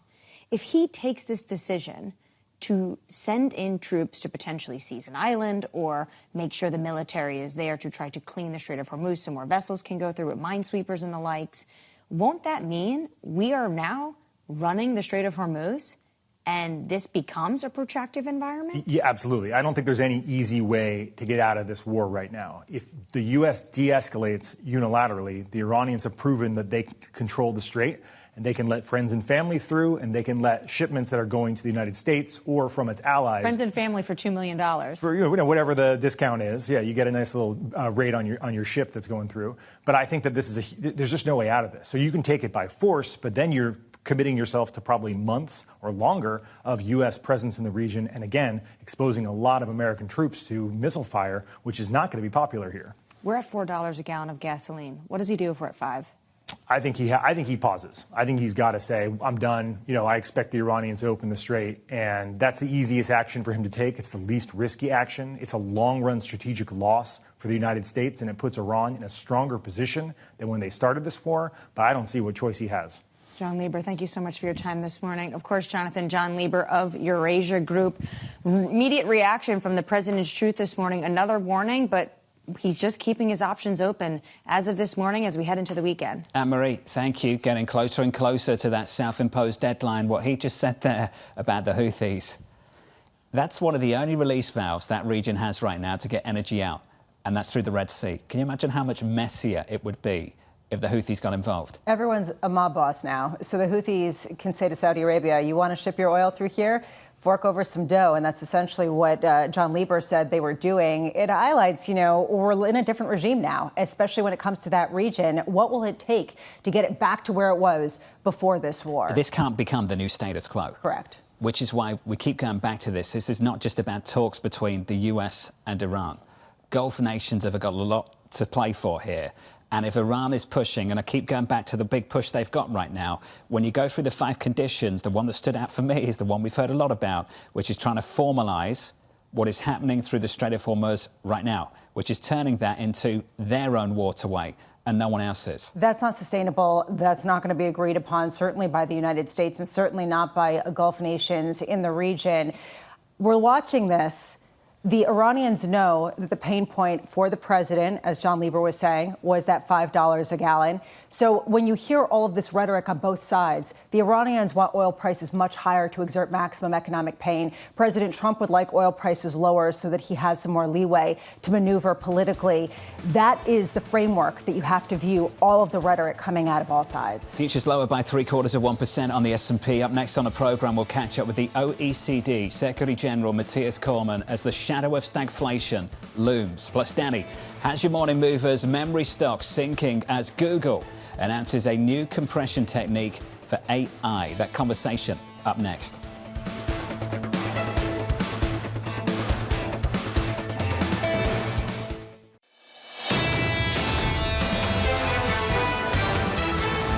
Quite a morning already. Check out the moves. Crude, Brent, WTI pushing higher. That's setting the tone for the session so far. On Brent and WTI at the moment, Brent crude at 106.40, WTI at 93. That's taking equities lower by 0.8% on the S&P 500. On the S&P, we're a bit softer off the back of that move in crude. And this move in the bond market, unlocking higher yields, up 5 basis points on twos at 394, 10s at 438. I say quite a morning already with the statement from the President of the United States on the talks with Iran. They better get serious soon before it's too late, because once that happens, there's no turning back. It won't be pretty. A statement from the President about an hour ago. So what could happen if the talks don't go well? Well, this is from Axios earlier on this morning. The Pentagon developing military options for a final blow in Iran that could include the use of ground forces in a massive bombing campaign. That, according to 2 U.S. officials and 2 sources with knowledge. The administration was looking for a short war, something that was clean, I put it in quotes, akin to what we saw in Venezuela. The goal is to accomplish something with the minimum amount of pain done to supply chains and to the global economy. This weekend, we'll get a sense of exactly how that will transpire, potentially, given that the deadline, the self-imposed deadline, expires early Saturday morning. If there is an escalation, does that put some of the oil production facilities in the region in the line of fire, potentially pushing back how long this gets back online and supplies can pick back up to not just months, but years? Think about how Monday morning felt before the president put out that post. The prospect of very near-term, almost immediate escalation risk and the prospect of this spiraling out of control. We could be there tomorrow evening. That's what the market's confronting at the moment, the prospect of whether that happens or not. Getting conviction right now in this market, good luck. At the same time, people are saying we're not going to go back to where we were before. It is getting harder and harder as the time grows on. And you're seeing more investors lean into the stockpiling trade, the commodities trade. I was speaking with one investor who said increasingly, not just gold or even U.S. Treasuries, but any commodity-related asset that could be stockpiled will increasingly be the new safe haven. And you're already seeing flows that represent that. It's a tense moment in financial markets. Let's get you some single names going into the opening bow. 2 hours away. Some morning movers with Danny Berger. Hey, Danny. Hey, John. Looking at the memory chip stocks this morning, falling after a brutal session yesterday as well. After an announcement from Alphabet, they put out something called TurboQuant that supposedly compresses the amount of memory that's needed. So that's been hurting the memory stocks. To be fair, equity analysts at Link said that it barely makes a difference, but these stocks have been on a tear. Sandisk up something like 1,000% over the past year, so not crazy to take some of the air out of that. Elsewhere, all the energy stocks reacting to what you were pointing out in the market, that is higher energy prices and concerns about escalation. Venture Global, a U.S.-based LNG company, one of the ones that has benefited. It already closed yesterday at a July high, having rallied since the start of the war. Shares add another 4.25% in the pre-market. Finally, wrapping things up with some earnings. We heard from Jefferies. Disappointment there despite the fact their investment bank had the best quarter, the best first quarter on record. Their earnings missed, though, 70 cents. Expectation was 87, and it appears to be tied to those credit blowups, taking about a $17 million write-down on both First Brands and MFS in the UK. So shares are down 2.4% this morning, John. Danny, thank you. Looking forward to catching up with Danny in the next hour for more on those movers going into the opening bow. We'll talk about credit in just a moment. On our radar this morning, the Iranian parliament drafting a bill imposing tolls on vessels through the Strait of Hormuz. The plan would legally recognize Tehran's oversight of the waterway and could be finalized by next week. Elsewhere, Germany mapping U.S. supply chain vulnerabilities to use as leverage in future disputes with the White House. Sources telling us here at Bloomberg the initial findings suggest ways to target U.S. tech, AI investments and pharmaceuticals. And finally, the former Goldman Sachs boss, Lloyd Blankfein, warning of a fire risk in private markets. If you haven't had a crisis, it means you haven't had a reckoning. You accumulate tinder on the floor of the forest, and eventually a spark will come. The longer between intervals where there's a spark that sets it on fire, the more that accumulates. So at some point, there needs to be a forcing function or a reckoning. We have seen headline after headline over the past few months. Ares and Apollo capping withdrawals from private credit funds at 5% this week after a surge in redemption requests. Lloyd Blankfein is not alone. You've heard Jamie Dimon, you've heard Ted Pick, you've heard a whole host of Wall Street CEOs warning about this lack of a washout that will essentially and eventually face some sort of reckoning. Is this it? That's what some people are asking. Is this the initial tremors of some sort of credit crisis that could percolate into something broader? With Jefferies, why are their shares down so much if they beat expectations but did take a hit on some of these credit portfolios? The concern here is, should there be any pressure on the U.S. economy, any decline in growth, or even just a flattening out in growth? All these companies that could get financed at levels that were attractive, say 6 months ago, are going to get washed out, and there are a lot of investors who have not been practicing safe investments, I should say, going forward, and you're going to see some sort of reckoning there. I'm not going to go there. Please go ahead. Okay, no, I'm absolutely going to let that go. On any other day, maybe not. Today, right, I'm going to let on. that slide. Okay, I'm sure if you're at home tracking this, you're in tears right now. I'll say this on Lloyd. I'll change the subject. Oh, good job. I know he's on the book tour right now, so he's doing a lot of publicity, but it's nice to hear from him. And I hope he stays disengaged with what's happening in financial markets, because that man's experience is immensely valuable. Especially through the financial crisis. More people are saying we have not had a crisis since the financial crisis that actually was a credit cycle. 2020 doesn't count. The Fed was buying high-yield bonds. Remember that? Or maybe they just threatened to do so. If you can't have that kind of counter-cyclical response from central banks, what kind of washout does this look like? Increasingly, people are trying to understand that. That was a classic. It really was. Okay. Energy price shocks fueling stagflation fears. We'll move on. The OECD predicting average G20 inflation will jump to 4% while anticipating lower than expected global growth. The organisation releasing a new outlook this morning, writing persistent disruptions to exports from the Middle East could trigger more extensive repricing in financial markets. The OECD Secretary General Mathias Cormann joins us now for more. Mathias, thanks for making some time for us this morning. Can we just start with how difficult it might have been to put together a forecast in a moment like this? How complex was it for you and the team? Well, obviously the level of uncertainty is extremely high. And so what we do in these circumstances is use technical assumptions. I mean, the key factor, of course, here relates to the energy supply and the energy price shock. The technical assumption that we have used as the basis for our projections is, essentially aligned with future markets pricings as they stood on 20 March. Now, the truth is we can't predict how much longer the conflict will last or how much worse it could get. We really don't have much choice but to use a baseline scenario and of course, but we've also included like a worst case scenario in our report today. There clearly is a level of quite a significant level of downside risk to our outlook today. Mathias, the inflation component of this is the piece that we can focus on now, and then we can turn to growth. There are some people who believe the potential for second-order effects is low because the economies aren't as strong as they were and maybe balance sheets for consumers aren't as well-built, resilient right now as they were coming out of the pandemic. Mathias, where do you stand on that? I remember the first time we met, you were part of the Australian government. You know these things well, how to run a treasury. Do these governments have the fiscal space to respond to this energy shock and provide the fiscal support that consumers might be looking for?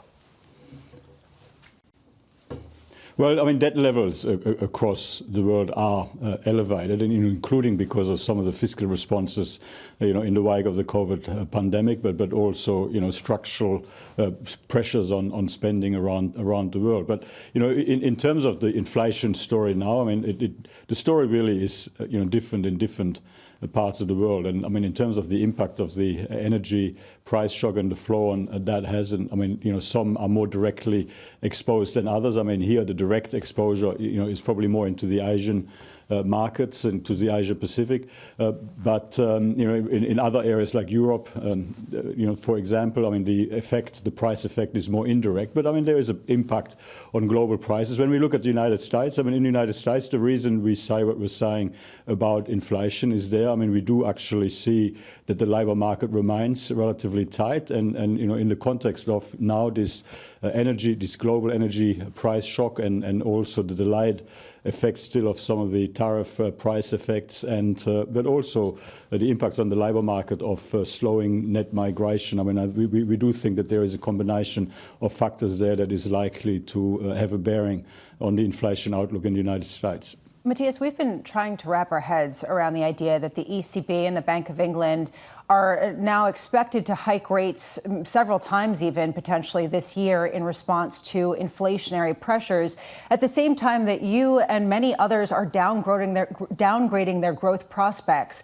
At what point do you see the necessity to hike rates as torpedoing any potential growth going forward, forcing you to lower expectations further on growth?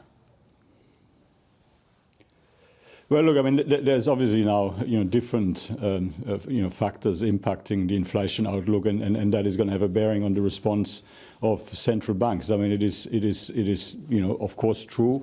Our current expectation is that the energy price effect will be temporary, and as such, central banks, of course, would be able to take that into account, and there is a softening in labour markets and economic outlook in some economies around the world. But in the end, what we are saying to central banks is that they need to continue to focus, very closely on the data as it evolves and be very prudent to ensure that, inflation expectations are well anchored and that the inflation outlook, is as they would want it to be. Do you see, Mathias, a real concern about runaway inflation globally? I mean, this ultimately is the real question. Do you think that this shock is similar to what we saw in 2021, 2022, especially because inflation has been above the targets for quite a while? But I mean, inflation prior to this, latest shock was on a downward path, and we were certainly expecting that in most G20 economies, inflation was going to get back within the central bank target range by the end of this year or sometime next year.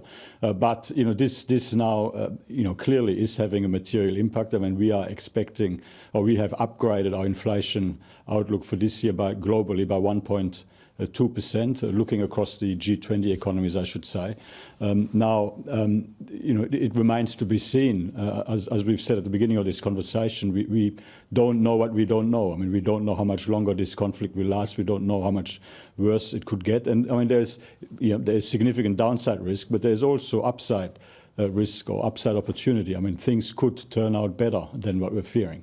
Matthias, thanks for making time for us this morning. We appreciate it. The OECD Secretary General Matthias Cormann there following their forecast for the year ahead. Difficult to put together a forecast in a moment like this. There is so much doubt, though, around a broader inflation story. No one wants to say the T word because they're scarred by what happened several years back. But I think basically what you're hearing is labour markets aren't as tight as they once were. Household balance sheets aren't as strong as they once were. So consumer price tolerance is lower. And the argument to get second-order effects and an inflation spiral from here, it's a difficult argument to make. That's what I'm hearing from a lot of economists at the moment. What Wall Street is saying is it's transitory, at least if you look at the trading and if you look at break-even rates. And ultimately, central bankers in the U.S. are following along with that theme, at least if you listen to half of the speech from Fed Chair Jay Powell. We'll hear about from Kevin Walsh. Probably he'll lead into that. Very different tone from the ECB. Whether that's the correct take remains to be seen. I've just been humbled so many times since the pandemic. 100%. Things have gone different ways, so I think we have to stay humble once more. Let's get you an update on stories elsewhere this morning with your Bloomberg Brief. Yahara has more. Hey, Yahara. Hi, John.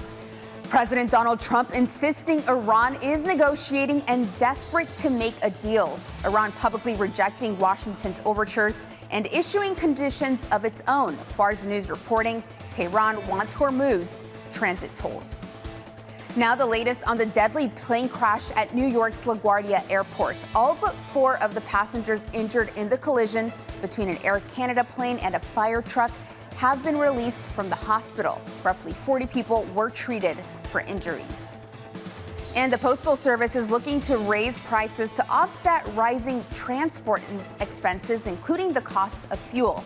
The USPS will increase prices by 8% on some packages until early next year. If approved, the price hike will take effect in a month. That's your Bloomberg Brief. John? Yahara, thank you. More from Yahara in the next hour. Up next on the programme, pressing for rate cuts. I think the Fed needs to cut interest rates. Now, we have an energy shock and an inflation shock, so you're a bit more patient around it. There is a premium today, no doubt, for just uncertainty, which is warranted. Then I think you'll get to the other side. That was Rick Reeder of BlackRock, in Texas, by the way. And I think the further south Rick goes, the more buttons that are undone. Well, it is hot out there, so, I guess Godspeed. The former Dallas Fed President Robert Kaplan joins us next to talk about Federal Reserve interest rates, and Bramo very, very interested in safe investing. So we'll talk about that too. Yeah. New York City. All right, We're watching really? Bloomberg TV. All right.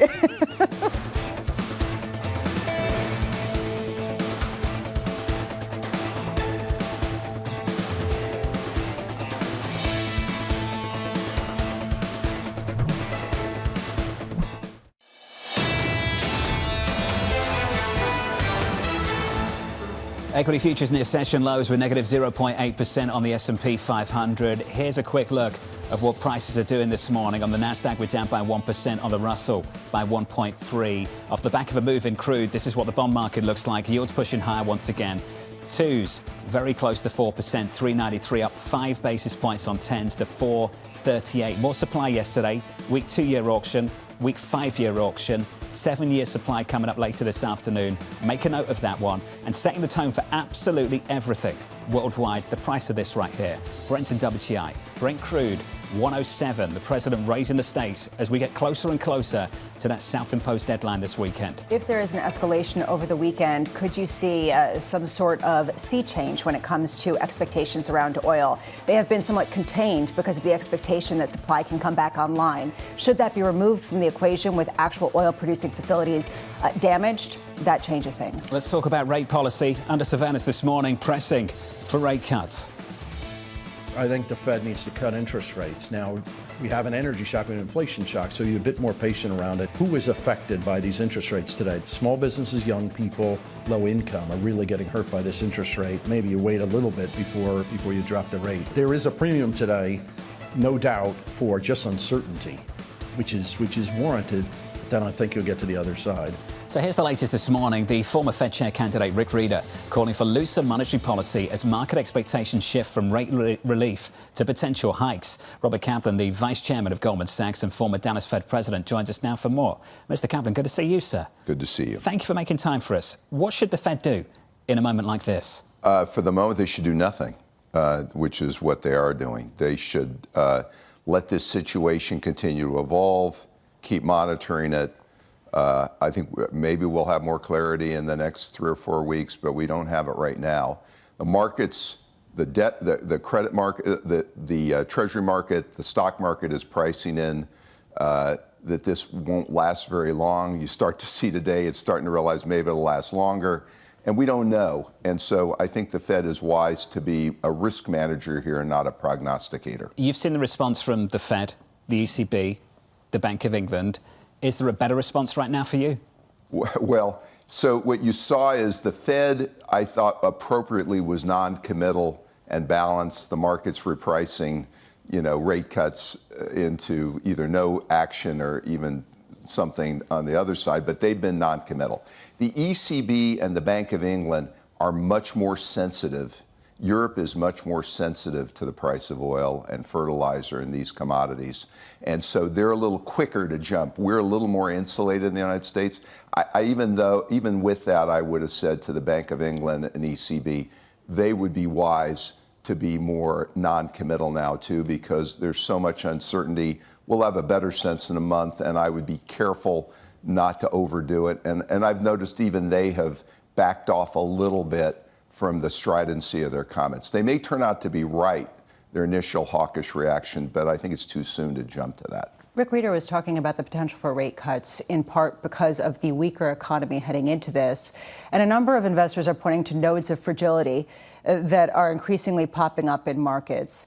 How much do you see that being a concern, and that there's perhaps a little too much complacency around the weakening that you could see in the economy going forward? So let's go 30 days ago, before all this started. Our economic forecast was for actually a strengthening U.S. economy, strengthening global economy. We were 30 days ago calling for 2.5% plus GDP growth. Not a cyclical slowing, but a cyclical strengthening. The weakness in the labor market in that context was more about mismatches. College graduates are struggling to find jobs, and yet there's a historic amount of open jobs that are very attractive. Plumbers, electricians, technicians, people work on assembly lines. And so the war is going to dampen that strengthening. We just don't know how much. But it's clear it's going to mean lower GDP, but stickier prices too. And so, but no, we did not see a cyclical weakening going into this. This may create a cyclical weakening, but it's too soon to say that, in my opinion. And right now, there still has been a robust capital markets, wide open for a whole host of deals.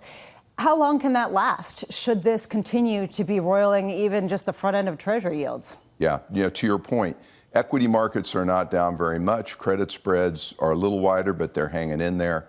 Again, because the market is pricing in that there's going to be a resolution, I don't know, in the next X number of weeks, not in many months. And I think the market keeps wrestling with this time frame, and oil markets are wrestling with it. I think for the moment, equity markets and markets generally are resilient. Merger activity is very active. That could change, though, if it's clear that this is going to go on longer. And yeah, we may say in hindsight the markets were underpricing the risks that this would create, but we don't know yet. Can we stay on client activity? Lisa and I have been talking about this morning, about the Gulf as a source of capital, not just a source of energy. What are your clients doing, and how do you assess the flows coming out of the Gulf? So the part that's challenging here, the Gulf was not only a source of capital, it was a destination for investment. There was a lot of activity looking at putting capital in the Gulf, development in the Gulf. And yes, they were investing around the world too. Listen, when we look back 6 months from now, depending on how this all gets resolved, that narrative, may resume, may even get stronger, but it depends on how this gets resolved and what the time frame is. But for the moment, we're hearing clients in every industry tell us, I had an order, we were shipping a product to the Gulf, it got canceled. We're struggling with shipping. We're struggling with not just oil, but fertilizer, helium. It's affecting semiconductors. The ripple effects are substantial. So a lot of it will depend on how all this gets resolved and when it gets resolved. What's the haven asset that you're recommending to clients, or that they're gravitating towards given all of this uncertainty? So for investing clients, and I'll carve out hedge funds, people who make decisions every day, for big pools of money and individuals, you want to take a long-term horizon.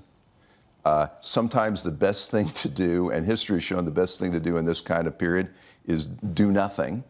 And for havens, yeah, you could have more cash. Up until about a month ago, we would have said gold was one option. Obviously, gold is behaved in a way that's been surprising. In years past, we would have said the 10-year Treasury was a haven. It's not acting that way. And so I think our best advice is look over the horizon. Don't have a 3-month horizon. Have a multi-year horizon. Have an asset allocation you can live with. And if you can manage your emotions, try to stick with that and don't overreact to what's going on right now. Certainly difficult to do that right now. Robert, it's good to see you. I'm still used to calling you President Kaplan. Thanks for being here. All right. The former Dallas Fed president, now with Goldman Sachs, on a tricky market for the time being. Sometimes the best thing to do is to do nothing. I think a lot of people get around that. Again, haven trade, bed, go back to bed. I'd say stretch out the time horizon, take a vacation, but you can't go to the airport right now. That's true. Take a local vacation. No, don't do that either. Up next on the programme, Matt Stucky of Northwestern Mutual, Stephen Schork of the Schork Group, McFee of Oxford Economics, and Saira Malik of Nuveen. The third hour of Bloomberg Surveillance just around the corner.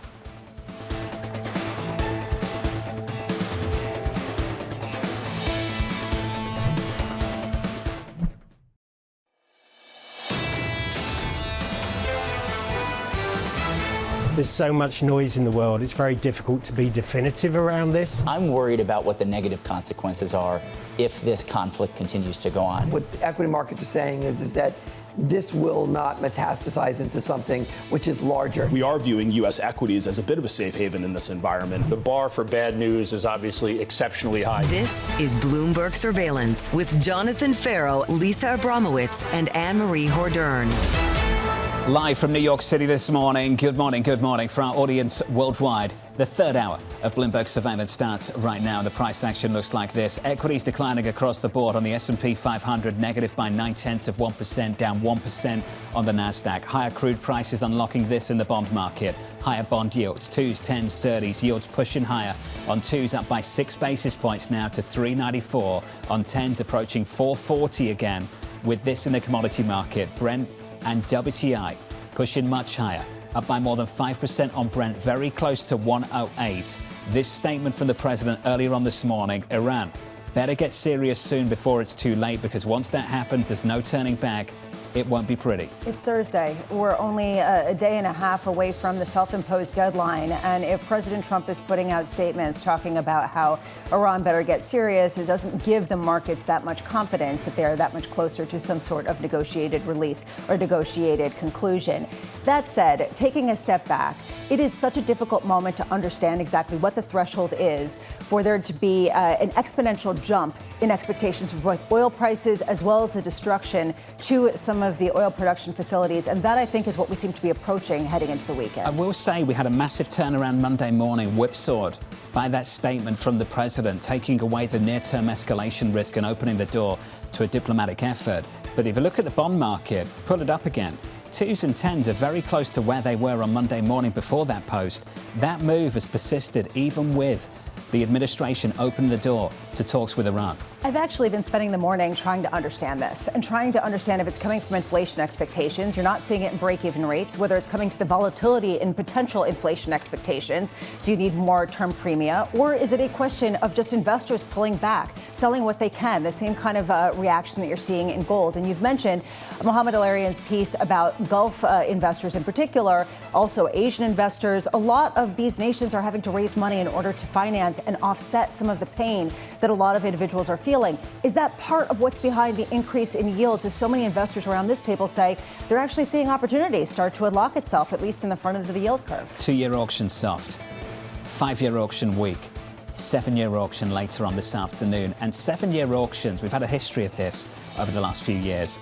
We've had some soft, weak 7-year auctions that have come out of almost nowhere. We've kind of set the stage for a week one later, haven't we? The 7-year tends to be the awkward kid that comes along and never does particularly well, and everyone's just like, ugh, they're just the 7-year. At this time, following the 2-year and the 5-year, given the fact that dealers took down the greatest proportion of both of those debt sales since 2022, if it's messy, do people take a signal of what to expect down the line? And again, I keep going back to why. Is this the fiscal response? Is this inflation expectations? Or is this a structural pulling back of investors around the world? There has been a lot of disruption, let's put it that way. A lot of disruption through the month so far. 10-year yields this morning up 6 basis points, 439. 2's up by 6 basis points, let's call it 395. Coming up this hour, we'll catch up with Matt Stucky of Northwestern Mutual with conflicting signals over the war in Iran. Stephen Schork of the Schork Group with oil prices headed for the biggest monthly jump in over 35 years. And Ines McFee of Oxford Economics breaking down the latest round of jobs data. We begin this hour with stocks edging lower and crude rising. Matt Stucky of Northwestern Mutual Wealth Management writing oil prices are in the driver's seat for the near term.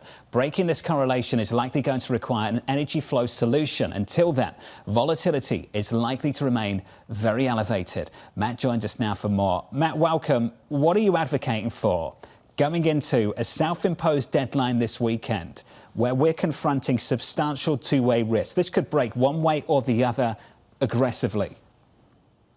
Look, I think in moments like this where, the short term is so dictated by one variable, that being oil prices, I think the market's just tempting you and reminding you that you need to have a long-term plan and a asset allocation that incorporates shocks like this into that plan. It doesn't give you much, high level conviction into what's going to happen this weekend, but it does provide some comfort and some stress testing for resiliency in your portfolio as you look out for a year or 2 years. So, right now the correlation between stock prices and oil futures is around negative 0.8 or so. That's incredibly high. It just kind of emphasizes how specifically honed in the market is on oil. But if you look longer term, that correlation is much looser. And eventually we do see that starting to descend down to that longer term correlation. Matt, let's talk about the nature of those shocks, though. There's a history full of demand shocks, but more recently, it's supply shocks that seem to be popping up here, there and everywhere. How do you build a portfolio for resiliency if you expect the frequency of supply shocks to carry on at this level, looking several years out? Look, it's a couple of things. There's two main variables that come into portfolio construction that you need to think through. One is kind of what happens when economic growth moves higher or lower, and the other being inflation moving higher or lower. And those supply shocks that you mentioned have been impacting kind of the inflation higher or lower variable. And so in the inflation higher scenario, which we're kind of going through right now, commodities and real assets being a dedicated allocation of portfolio kind of really underscores the reason why it's there in the first place. In today's environment, we haven't seen fixed income really kind of be the ballast in portfolio that we've seen in the past. It's been commodities that have been driving it forward. And so, that is what's working in the near term. But if you look over the intermediate term, if we get past some of the disruption in the Middle East today and look through kind of how things might shake out based on the forward curve, and maybe that's not where the best money should be placed over the intermediate term. Maybe it should be back into traditional equities and high quality fixed income. But again, in the scenario where inflation is unexpectedly high, real assets are your best friend.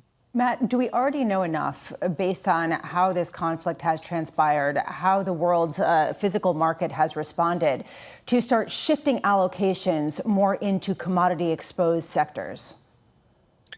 That's a tough one. I think that's difficult because so much is just dependent on an announcement we might get this weekend, either being more escalation or lower escalation. That tight correlation, I think, is going to be with us until there is that off ramp for flows being restored out of the Middle East.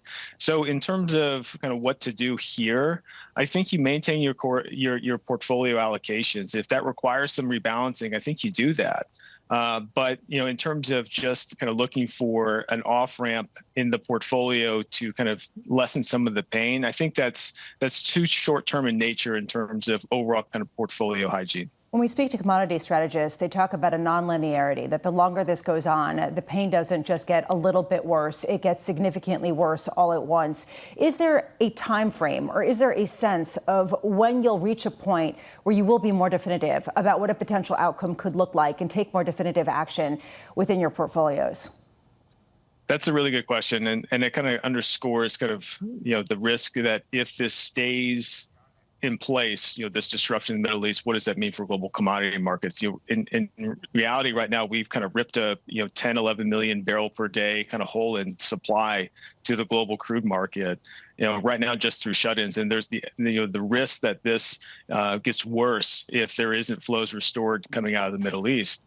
And so you run the math on that in terms of that disruption against kind of global storage levels, and that buys you about 4 or 5 weeks worth of cushion, if you want to call it that. Beyond that, the physical market's likely to tighten significantly further, to your point about nonlinearity. I think if you get to that point, some additional hedging might make some sense, but we're just not there yet. And to have conviction on what's going to happen 3 or 4 weeks from now is really, really tough in this environment. Matt, you have got a trade on, though, that I think is interesting, and it's in the equity market, and it's small caps. Small caps so far this month have declined somewhat off the back of what's happening here, obviously.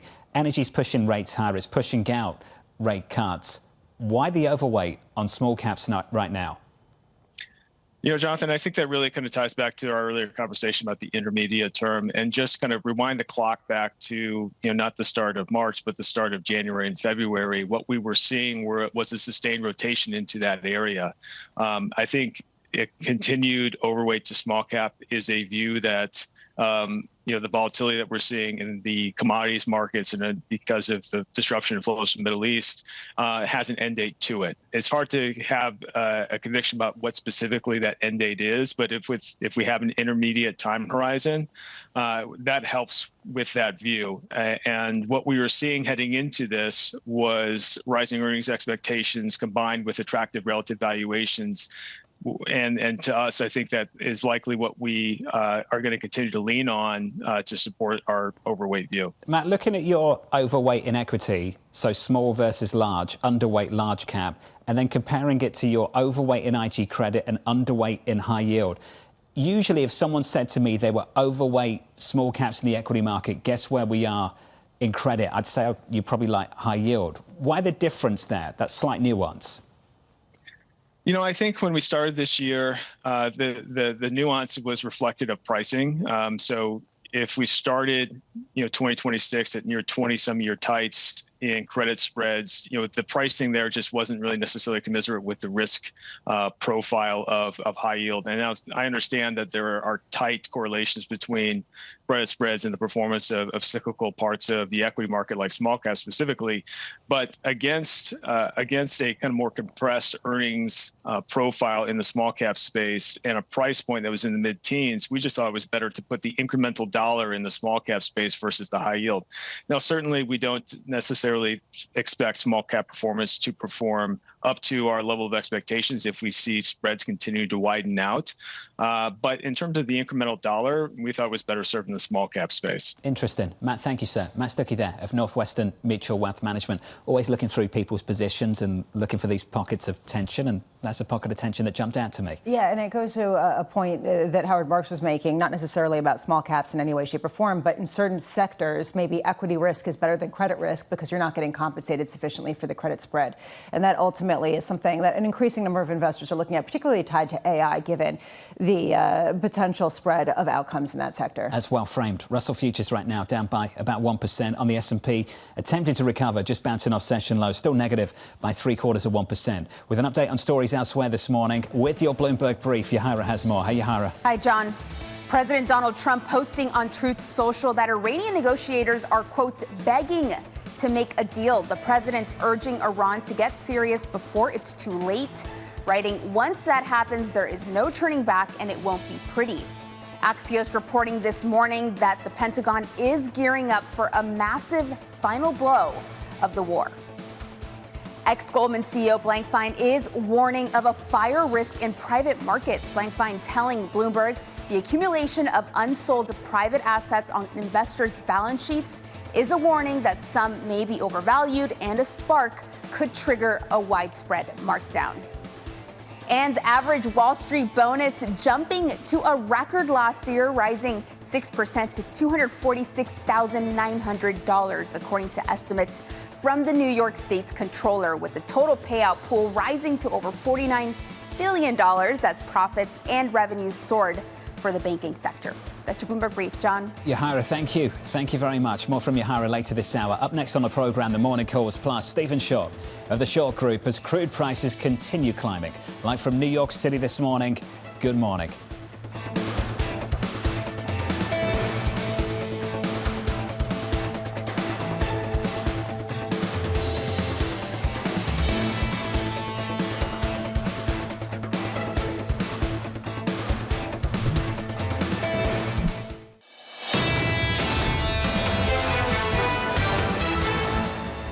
The risk feels a bit asymmetric at this moment. So if we have a peace deal, then we could have a relief rally in markets. On the other hand, if we don't have tangible evidence of actions that could shorten the duration of the disruption, then current risk pricing is not consistent with the doable disruption that energy markets are pricing right now.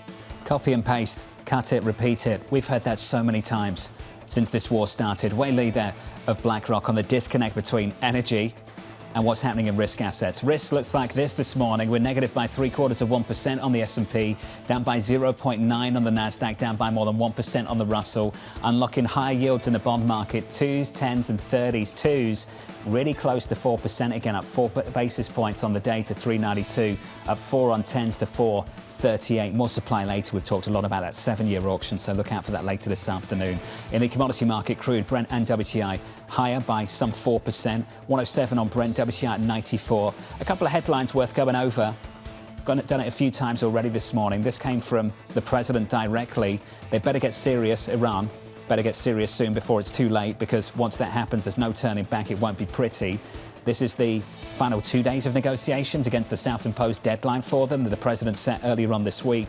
This came from Axios. This was quite instructive. A few hours ago, the Pentagon delivering military options for a final blow in Iran that could include the use of ground forces in a massive bombing campaign, that according to 2 U.S. officials and 2 others with knowledge of the matter. And different military strategists have talked about how the hope is to escalate, to de-escalate, to bring in troops into the region and some significant threats in order to reach some sort of resolution. That is the double-sided issue that we're facing for a weekend, which could end up with either a real upside or a real downside. It makes it difficult to put on risk over the next few days, that's for sure.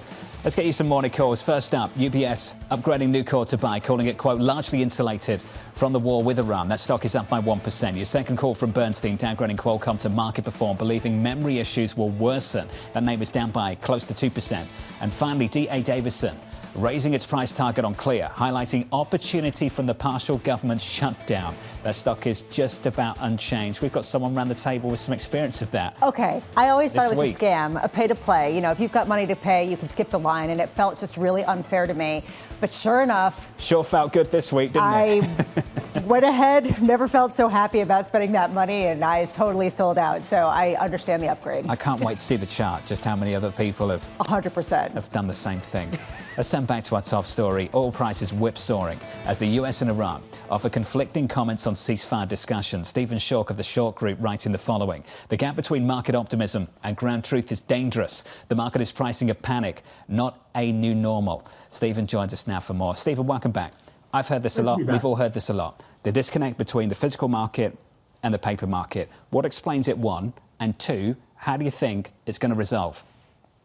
Absolutely. So the physical market that's being most affected by the conflict, of course, is in the Asian markets. So that's where we're seeing the disconnect. We're seeing, well, you'll see analysts will talk about predictions, pie in the sky, $130, $140, $150 oil. Potentially, that's where we could go.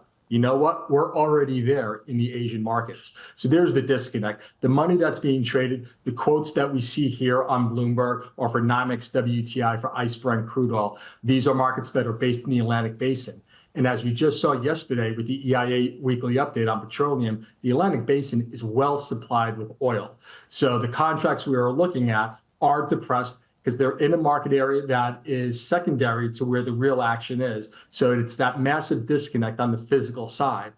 Interestingly enough, when we look at the CFTC data, the commitment of traders, we're seeing a tremendous amount of selling by producers. And Jonathan, there is the disconnect. Because when you look at speculators, hedge funds, they own 11 Brent crude oil contracts. For every one contract, they are short. They are massively long. On the other side, the physical guys, the producers, are selling into this rally. So therein is the catalyst for that disconnect. Stephen, just explain that for people who don't follow your world. Why would they be selling into this rally? Absolutely. You're a producer. So ideally, you're selling into it because you are taking advantage of these prices. So now we're looking at Brent crude oil in the $105, $106, up to $110 range.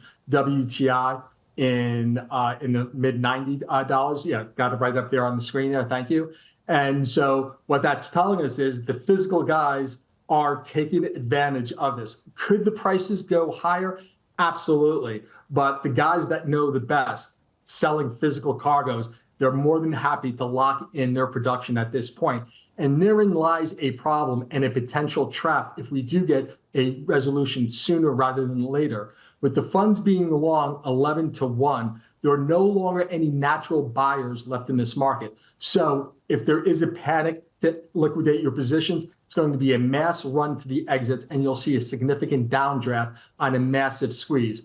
Yet to be seen, because I do think militarily it gets worse before it gets better. But therein is our game plan right here. We have funds, Wall Street, we'll just say, massively long oil. Producers, the guys that actually touch oil, are selling into this rally. And we have a bifurcated global market where the real shortage is in the Asian basin, whereas we are focused on prices that are priced off of the Atlantic basin. Stephen, this is fascinating, and it explains why the price of physical oil in Dubai actually fell significantly over the past couple of trading sessions. And it goes against what a lot of commodity strategists have been saying, which is that this huge gap between the physical and the paper market would close to the upside for the paper market. Do you think it is too early to say that that is going to be the path of travel, that frankly some of the more dramatic statements coming out of commodity strategists is overplaying how much upside is left? Absolutely. And let's keep in mind, and I've said it before on the show, that, can we go higher? Can WTI Brent go up to that $150 range? Absolutely. Can it stay there? Skeptical, because what, of course, that means for economic degradation.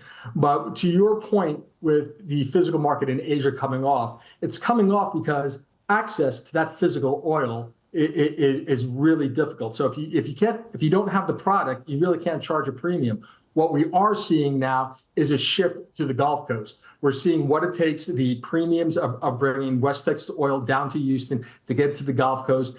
Tremendous amount of from sources. Tremendous amount of Asian buying going on in the Gulf Coast at this point. So there is that real demand shift. Now we're shifting away from Asia, or where the oil is, because we're running out of it for all intents and purposes, and where we have plenty of it in the Atlantic Basin. This is where the buyers are going. So that physical demand is migrating now from the Asian markets into the Gulf Coast markets, the Atlantic Basin markets, ideally to bring that oil, U.S. oil, North Sea oil, back into where the demand is needed, through the refineries in South Korea, Japan, so forth. There's a question about non-linearities right now, and I've seen a lot of investment firms talking about this, that if you start to get destruction of oil production facilities, that changes the game, and you could start seeing the more significant numbers of 200 and beyond. How closely are you watching that, especially as we head into this weekend? Absolutely. It's a concern, and what we're seeing, not just on the oil side, but look what's happened in Qatar, where 17% of their natural gas or LNG production has been shuttered and could be offline for the next 3 to 5 years. So we are going into an area of really uncharted waters at this point.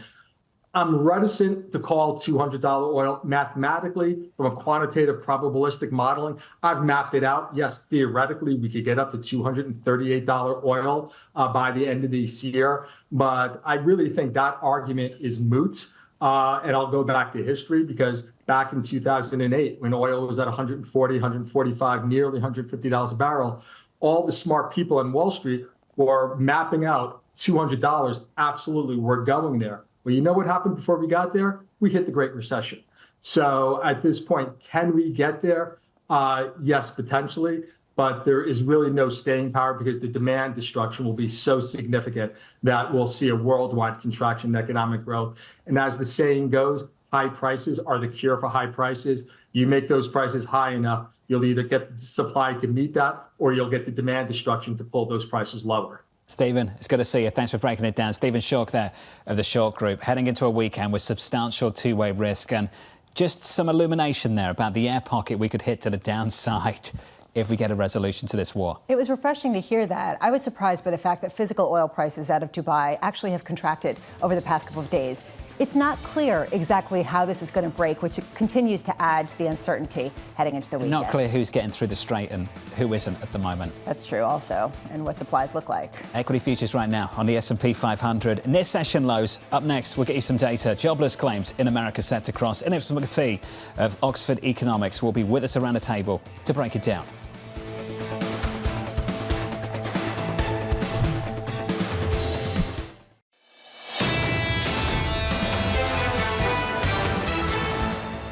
This is how we're set up 60 minutes out from the opening bell. The cash open just around the corner. Futures pulling back on the S&P 500. We're negative by 0.8. On the Nasdaq, down by 1%. In the bond market, yields pushing higher throughout much of this morning. 2s, 10s, 30s up by, let's call it 2 to 3 basis points right now. 2s at 392. Heading into the data just seconds away. Crude setting the tone for everything. WTI and Brent. Brent crude 107 and higher by close to 5%. With some jobless claims data, let's get to Mike McKee for more. Morning, Mike. Good morning, John. A bit of a rise in jobless claims to exactly what was predicted, 210,000 for the week ending last week on March 21st. However, that's still a very low number, so it doesn't really suggest any kind of change, just a little bit of volatility. The continuing claims number, 1,819,000, is down from 1,851,000 2 weeks ago. So not much change on the labor side of the Fed's mandate, and it doesn't appear that companies are reacting yet to anything that's happening over in the Middle East. However, we are seeing, and I wanted to bring this back up, I know you talked to the Secretary General a little while ago of the OECD, the inflation side of the Fed's mandate is starting to show cracks. The OECD predicting 4.2% inflation for the U.S. this year. That may not be completely accurate, since we don't know how long this is all going to go on, but it's something that people should be considering when they're filtering through what the Fed is going to be saying over the next couple of days. And the rest of those countries, here's a point that people are starting to make in the economic circles. The rest of those countries could be in trouble because not only are oil prices going up, but the dollar's going up. And as the dollar goes up, their currencies buy less, and oil's priced in dollars. So it's a double squeeze for the rest of the world, and that could lead to demand destruction that leads to lower growth here. That's the 1-2 punch. Stateside, Mike, this is what I hear a lot. Let's work through it together. Inflation, ultimately, by the time we get to the end of the year, will be closer to 3 than 2. That will constrain the Fed. But the Fed doesn't have to worry about an inflationary spiral and so-called second-order effects because we're told, Mike, that this labour market is not as tight as it once was. Then I look at claims at 210 and a 4-week moving average of around the same number. Mike, and I wonder just how tight this labour market is. How tight is it? We don't think it's all that tight, but the biggest issue is that we have lost a lot of population because of the crackdown on immigration, and that seems to be leading to a situation where employers need fewer workers because the economy is not putting the pressure on them at this point. And so we don't see the unemployment rate rising as you would think it might in this kind of situation.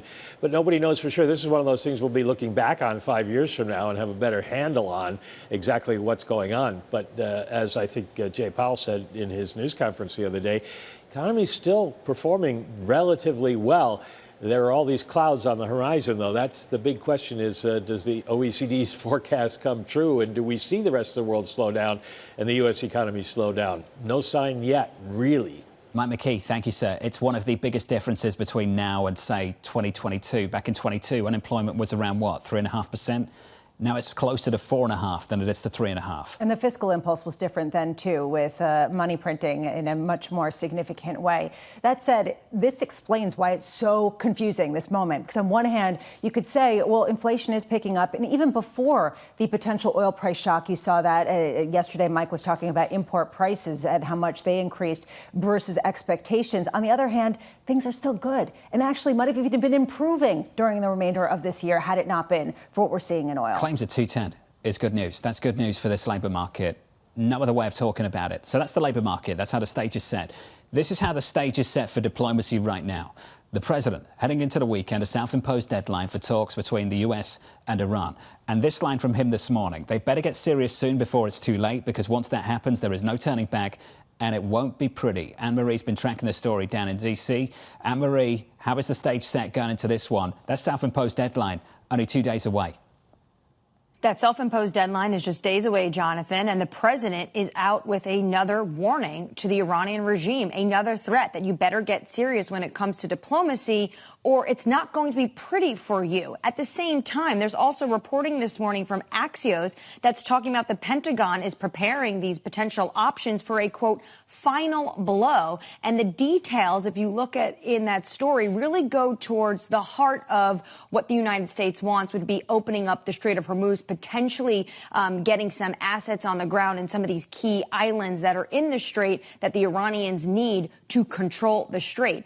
Also interesting, in the last hour, we heard from Pakistan's foreign minister, and he said that there's unnecessary speculation in the media regarding these talks, and he pretty much crystallized what is happening in terms of the back channel. He said individuals like Pakistan, as well as Egypt and Turkey, are the ones that are acting as intermediaries, and it is through Islamabad that the United States shared that 15 points. So they are acting as this intermediary, but he didn't go on to say anything of the likes that there would actually be talks in person. So really where we are at this moment is a fork in the road. The president needs to decide, does he continue diplomacy after Friday, or potentially could we see another escalation on the ground? Anne-Marie, Lisa and I have been talking about this all morning. It's not just about the US and Iran. One of the conditions in a report that came out yesterday that Iran is demanding is the sovereign right to exercise authority over the Strait of Hormuz. What are the nations across the Gulf saying about what Iran is demanding? Yeah, that's absolutely dead on arrival for nations across the Gulf, as well as allies in Europe, as well as the Asia Pacific. We have seen Iran already do this. Remember, the strait is open to, as John Lieber said it earlier, family and friends. it's not open to everyone else, which is why you are seeing some vessels go through, but obviously not the normal flow. And what Iran's parliament right now is drafting is basically a new toll. If you want to come through the Strait of Hormuz, which is an international body of water that we have been using for years, companies have been using and countries have been using for years, they're now saying you have to charge a fee. And we have seen some tankers pay this fee, one reportedly $2 million. So that is what Iran is doing. And when they talk about one of these demand, and their 5 points, according to Iranian press TV, was this demand, that is not going to work with this administration or other allies around the world. Annmarie, appreciate the update. I know you've got to run. Annmarie down in Washington, D.C., cabinet meeting coming up for the president later on this morning. Let's talk to McFee of Oxford Economics. He joins us now. Innes, welcome to the programme.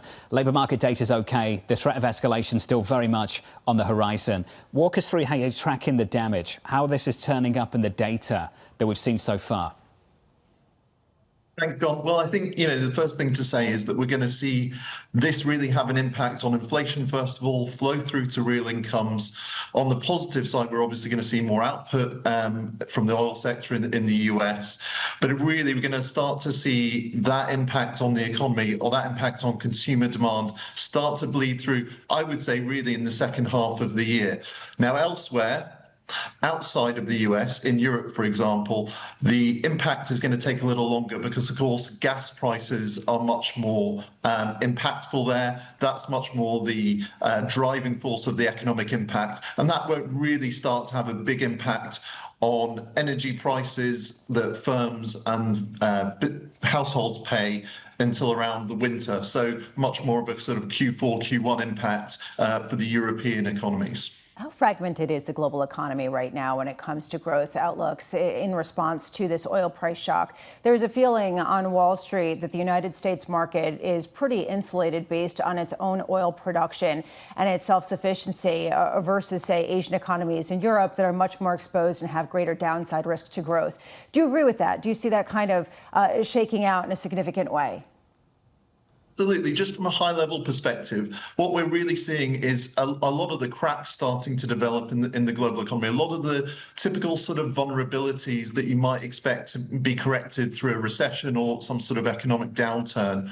So we look around the global economy. Obviously, you've got the US, which at a household level is very divided in terms of economic prospects. This shock will only serve to reinforce that. We all know that around 4% of the bottom half of consumers in the US have 4% of their disposable income is spent on gasoline prices. That's offset to some extent for the US by being a net energy exporter. For Europe, it's much more of a gas story, and some of that liquefied natural gas and that being a large input in terms of the energy mix there and what firms pay in terms of energy costs and their structural competitiveness versus the US and others. Even for Asia, this is going to be a significant shock, I think, as well. Just remember that, Qatar and the region is a major producer of helium and other gases that are quite critical in the production of semiconductors. And so you're looking at supply chain issues all around the world that are going to have differential impacts. And this is going to be quite a nuanced shock that's going to play out over the following quarters. Innes, how much conviction do you have around any kind of forward-looking projection right now? We're talking about we have no idea how long this goes on, but an increasing number of people say once you've reached a certain point, the risks become significantly greater. It is nonlinear. What is that point for you as you look out and assess the landscape? Yeah, I think it's a great question. Look, there's a huge amount of uncertainty. It ultimately comes down to the duration of the shock, how long we see supply down from the Strait of Hormuz. That will determine the energy price shock and therefore the hit to real incomes and the impact on businesses. In terms of the nonlinearity, I tend to think about it and putting the question in a slightly easier way in terms of what's the oil price that really starts to have a major impact on the economy, and what's that point at which you start to get those nonlinearities. We think that's around $150 a barrel. If you see that sustained for some period of time, that's when you start to see a really significant hit on the global economy, and then potentially a lot of the second round impacts through wealth effect effects through asset prices and so on that might well then mean that you're moving towards more of a recessionary scenario than simply a significant hit to growth. Ennis, we're often in different financial capitals. Can you draw on your experience in conversations with clients over the past few days? Is there a difference between how they're approaching this in, say, New York and what they're telling you over in London? Yeah, it's funny you say that. I was in New York a couple of weeks ago, and I think really the focus there was actually on AI, believe it or not, and really the longer term structural impacts that might have on business models. Whereas in London, over the past week, clients have really been focused on Iran, the impacts of energy, the impacts that would have on demand, on firms' hiring practices, and on the labour market. So I think, over the last couple of weeks, anyway, in my small sample, there's actually been quite a different focus either sides of the Atlantic. Ennis, it's good to see you. Thanks for making time for us. Ennis McFee there of Oxford Economics. We've experienced a similar thing. Yeah, look for the edge you've got, right? I mean, essentially people in New York are saying, we have no way of analyzing this, and typically you buy the dip, so just ignore it for now and focus on what you can, which is AI and private credit, and that's what we're going to focus on. And frankly, it has been completely not on the agenda to talk about the war. Is it complacency, or are they right? We shall see. The longest first quarter ever continues. Let's get you an update on stories elsewhere this morning with your Bloomberg Brief. Yahara has more. Hey, Yahara. Hi, John. Recapping the data we just received, jobless claims coming in exactly in line with estimates at 210,000 for last week. The 4-week moving average now sitting at 210,500.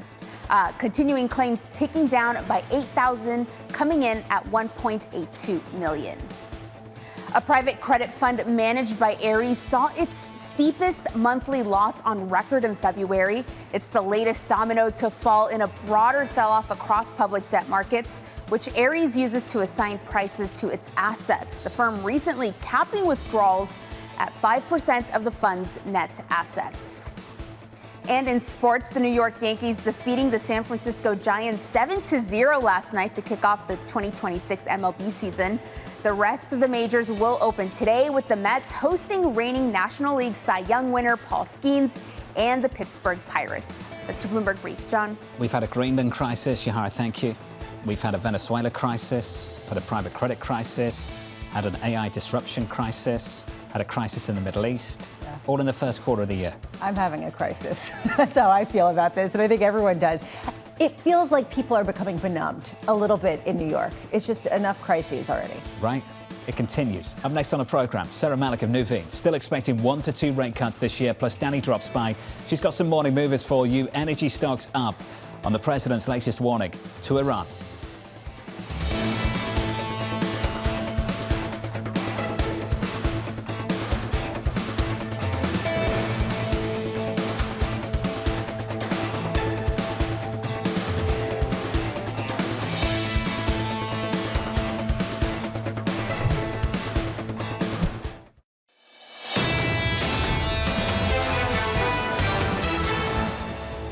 Markets, the debt, the credit market, the treasury market, the stock market is pricing in that this won't last very long. You start to see today, it's starting to realize maybe it'll last longer, and we don't know. And so I think the Fed is wise to be a risk manager here and not a prognosticator. If in doubt, do nothing. That's the message coming from the Fed right now and from the Dallas Fed president, the former one, Robert Kaplan, now with Goldman Sachs, joining us a little bit earlier on the programme. Equity futures right now in the S&P very close to session lows going into the cash open. We're down by, let's call it 0.9%, down 1% on the Nasdaq 100 with some single names and morning movers. Danny has more. Hey, Danny. Hey, John. With the price of oil nearly up 5% this morning, worth checking on the oil majors that are doing better, but not huge gains. They have been gaining for most weeks since the war broke out. We're around 1% higher for the oil majors. Exxon, Chevron, ConocoPhillips, that one's doing the best, above 1%. Elsewhere, it's also the memory chip stocks that have been under pressure both yesterday and today. Google comes out with a new compressor that they say reduces the need for memory.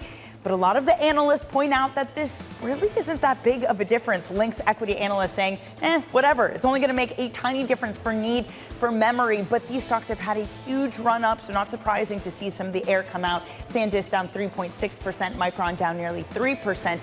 Finally, some earnings from Miller Knoll. They make high-end office furniture. This one was really telling of the time. So they missed estimates. Essentially, they say, look, we're dealing with higher tariff costs, but that's fine. We've already taken measures to mitigate that. That we can deal with. The issue is the war in the Middle East. They're taking an $8 to $9 million charge because they're getting less shipments and logistic costs are now higher for them. So those shares off 20.5% in the pre-market, John. Danny, thank you. Looking forward to the show alongside Matt Miller going into the opening bound. That kicks off in about 10 minutes' time. Let's talk about the Federal Reserve. BlackRock's Rick Reeder doubling down on his view. The Fed should start cutting rates once again. I think the Fed needs to cut interest rates. Now, we have an energy shock, we have an inflation shock, so you're a bit more patient around it. I think you need to get there because I think the interest rate channel is very different than it used to be. Small businesses, young people, low income are really getting hurt by this interest rate. Sarah Malik of Nuveen writing the following. The next phase of the Fed may focus more on productivity, not just inflation. Expect 1 to 2 rate cuts in late 26 with the risk of a delay into 2027. Sarah joins us now for more. Sarah, welcome to the programme. You call this a shock, not a structural inflation cycle. What's the difference between the two? Well, we're definitely in a period of uncertainty here. So the difference between a shock and structural inflation is going to have to do with the length of this war. Typically, about 3 weeks past the beginning of a war is where you get to peak uncertainty and the market bottoms. We are about there now, but if this war continues to ramp up, that's where the risk will increase from shock to structural inflation. If you look at oil prices, if they increase by $10, that's about a 10 basis point drag to US GDP and a 40 basis point increase to inflation. So that what we don't want to see is oil prices get to about $125 and stay there for an extended period of time, because that's going to bring back and increase the risk of stagflation, which will be a period of higher inflation and, of course, lower employment. And we saw that with last month's payrolls, which came in at minus 92,000. So that's the risk going forward. I don't think we're there yet. I think rate cuts can be still on the table for later this year. Well, let's attack the stagflation. This is important. We live in a nominal world. If inflation rises and nominal growth is good, earnings should be OK. Sarah, what's the outlook for earnings and how insulated is that revenue stream for some of these big companies in America? Second quarter earnings outlook, which will start in a few weeks, those earnings still look strong, up low teens year over year. I think we can get to that level. There's going to be a lot of uncertainty around that. Remember, those earnings are going to be, partially before the war started. So that's going to be a bit backward looking. What we're going to be focusing on is what are companies saying about whether they'll pull back because of the risks of higher inflation and uncertainty around the war. The good news for the U.S. markets was that we came into the markets with strong earnings growth and a fairly strong growing economy. But the bad news is that we also came into this year with markets at a premium after multiple years of a positive run. What we have seen, though, is the market has been volatile during this period, but not a tremendous amount of downside yet because of this war, as a lot of buyers have been stepping in. We've seen that from retail buyers, foreign buyers, and target date strategies. So we're in a buy the dip environment in the U.S. The question is, though, if this war continues to ramp up week after week, I think eventually we're going to see some form of capitulation for the markets. Sarah, do you think that there is complacency right now when you talk about the risk markets that have been well bid and people have been buying in? Or do you have more comfort right now in the bond space, or people seem a lot more concerned? I think the bond market is telling us more of a signal than the equity markets. We've dealt with a lot of uncertainty year to date. You all were just talking about it between this war, Venezuela, what's going with AI, what's going on with private credit. There's a lot to be concerned about. I am a little surprised that equities are sort of just, walking right by it. People are still coming in to buy. That's a sign of a lot of cash on the sidelines that wants to get into these markets and rely on that earnings growth. I don't think today is the day where I'd be stepping in to buy equities. I would wait to see, are we going to get more clarity around a ceasefire for this war? Because markets day to day are going to trade on whether we think we're getting a ceasefire in the near term or we're not. Today, of course, we do not see a ceasefire coming anytime soon. Sarah, what is the signal right now from bond markets? Is it worries about an inflationary spiral? Is it worries about some sort of fiscal impulse needed to respond to some sort of cost of living crisis? Or is this just buyers stepping back from around the world as they look to pad their own consumers' balance sheets? Well, bond markets are worried about are two things. One is that inflation is going to spike and it's going to be more structural. And secondarily, that'll lead to the Fed having an inability to cut rates, and because we'll end up in the stagflationary environment where the Fed's hands are tied. But that is not my base case scenario. I do think that we will get to a period where this war either causes the economy to slow enough where the Fed needs to cut rates to support the economy and consumers, or they look, and even if we have an extended bump to inflation, we realize it was oil price driven. Once we're past this war, oil should settle back into the $70 to $80 range. The Fed can look at that and say, okay, we'll get past this period of inflation like we did during the COVID pandemic. We can put a rate cut in near the end of this year, another one in early 2027, and go from there. Saira, it's good to see you. It's always great to touch base. Saira Malik there of Nuveen, breaking down this market. This is how the stage is set heading into the weekend of this Southern Post deadline. We're in the talks phase.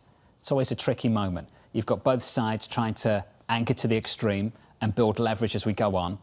And this can break either way. And that's what's difficult for financial market participants, just knowing that you're facing substantial two-way risk, something we keep talking about as we inch closer and closer to that deadline. Yeah, and all sides are trying to use the market to get more leverage. I mean, that's the other aspect of this that also is giving people some agita. This idea that not only do oil prices move in response to an actual escalation, but Iran wants oil prices to go higher, and the rest of the world is looking for lower energy prices to stave off an economic crisis. Who's going to win? It is a very uncomfortable position. It's going to be quite a morning tomorrow morning as we count you down, literally counting down the hours to the end of that deadline. The president, of course, with great discretion to push it back even further and say the talks are continuing. We'll keep monitoring the latest headlines for you. Tomorrow we'll catch up with Russ Kostrick of BlackRock, Joe Davis of Vanguard, Michael Gapin of Morgan Stanley, Mona Mahajan of Edward Jones, as we count you down to a pretty big weekend potentially for the war between Iran and the United States. Your equity market near session lows. We're down about 1% on the S&P 500. Bond yields are higher and crude keeps on gaining, up by around 5%. WTI, $94. Brent crude, $107. From New York City this morning, good morning. This was Bloomberg Surveillance.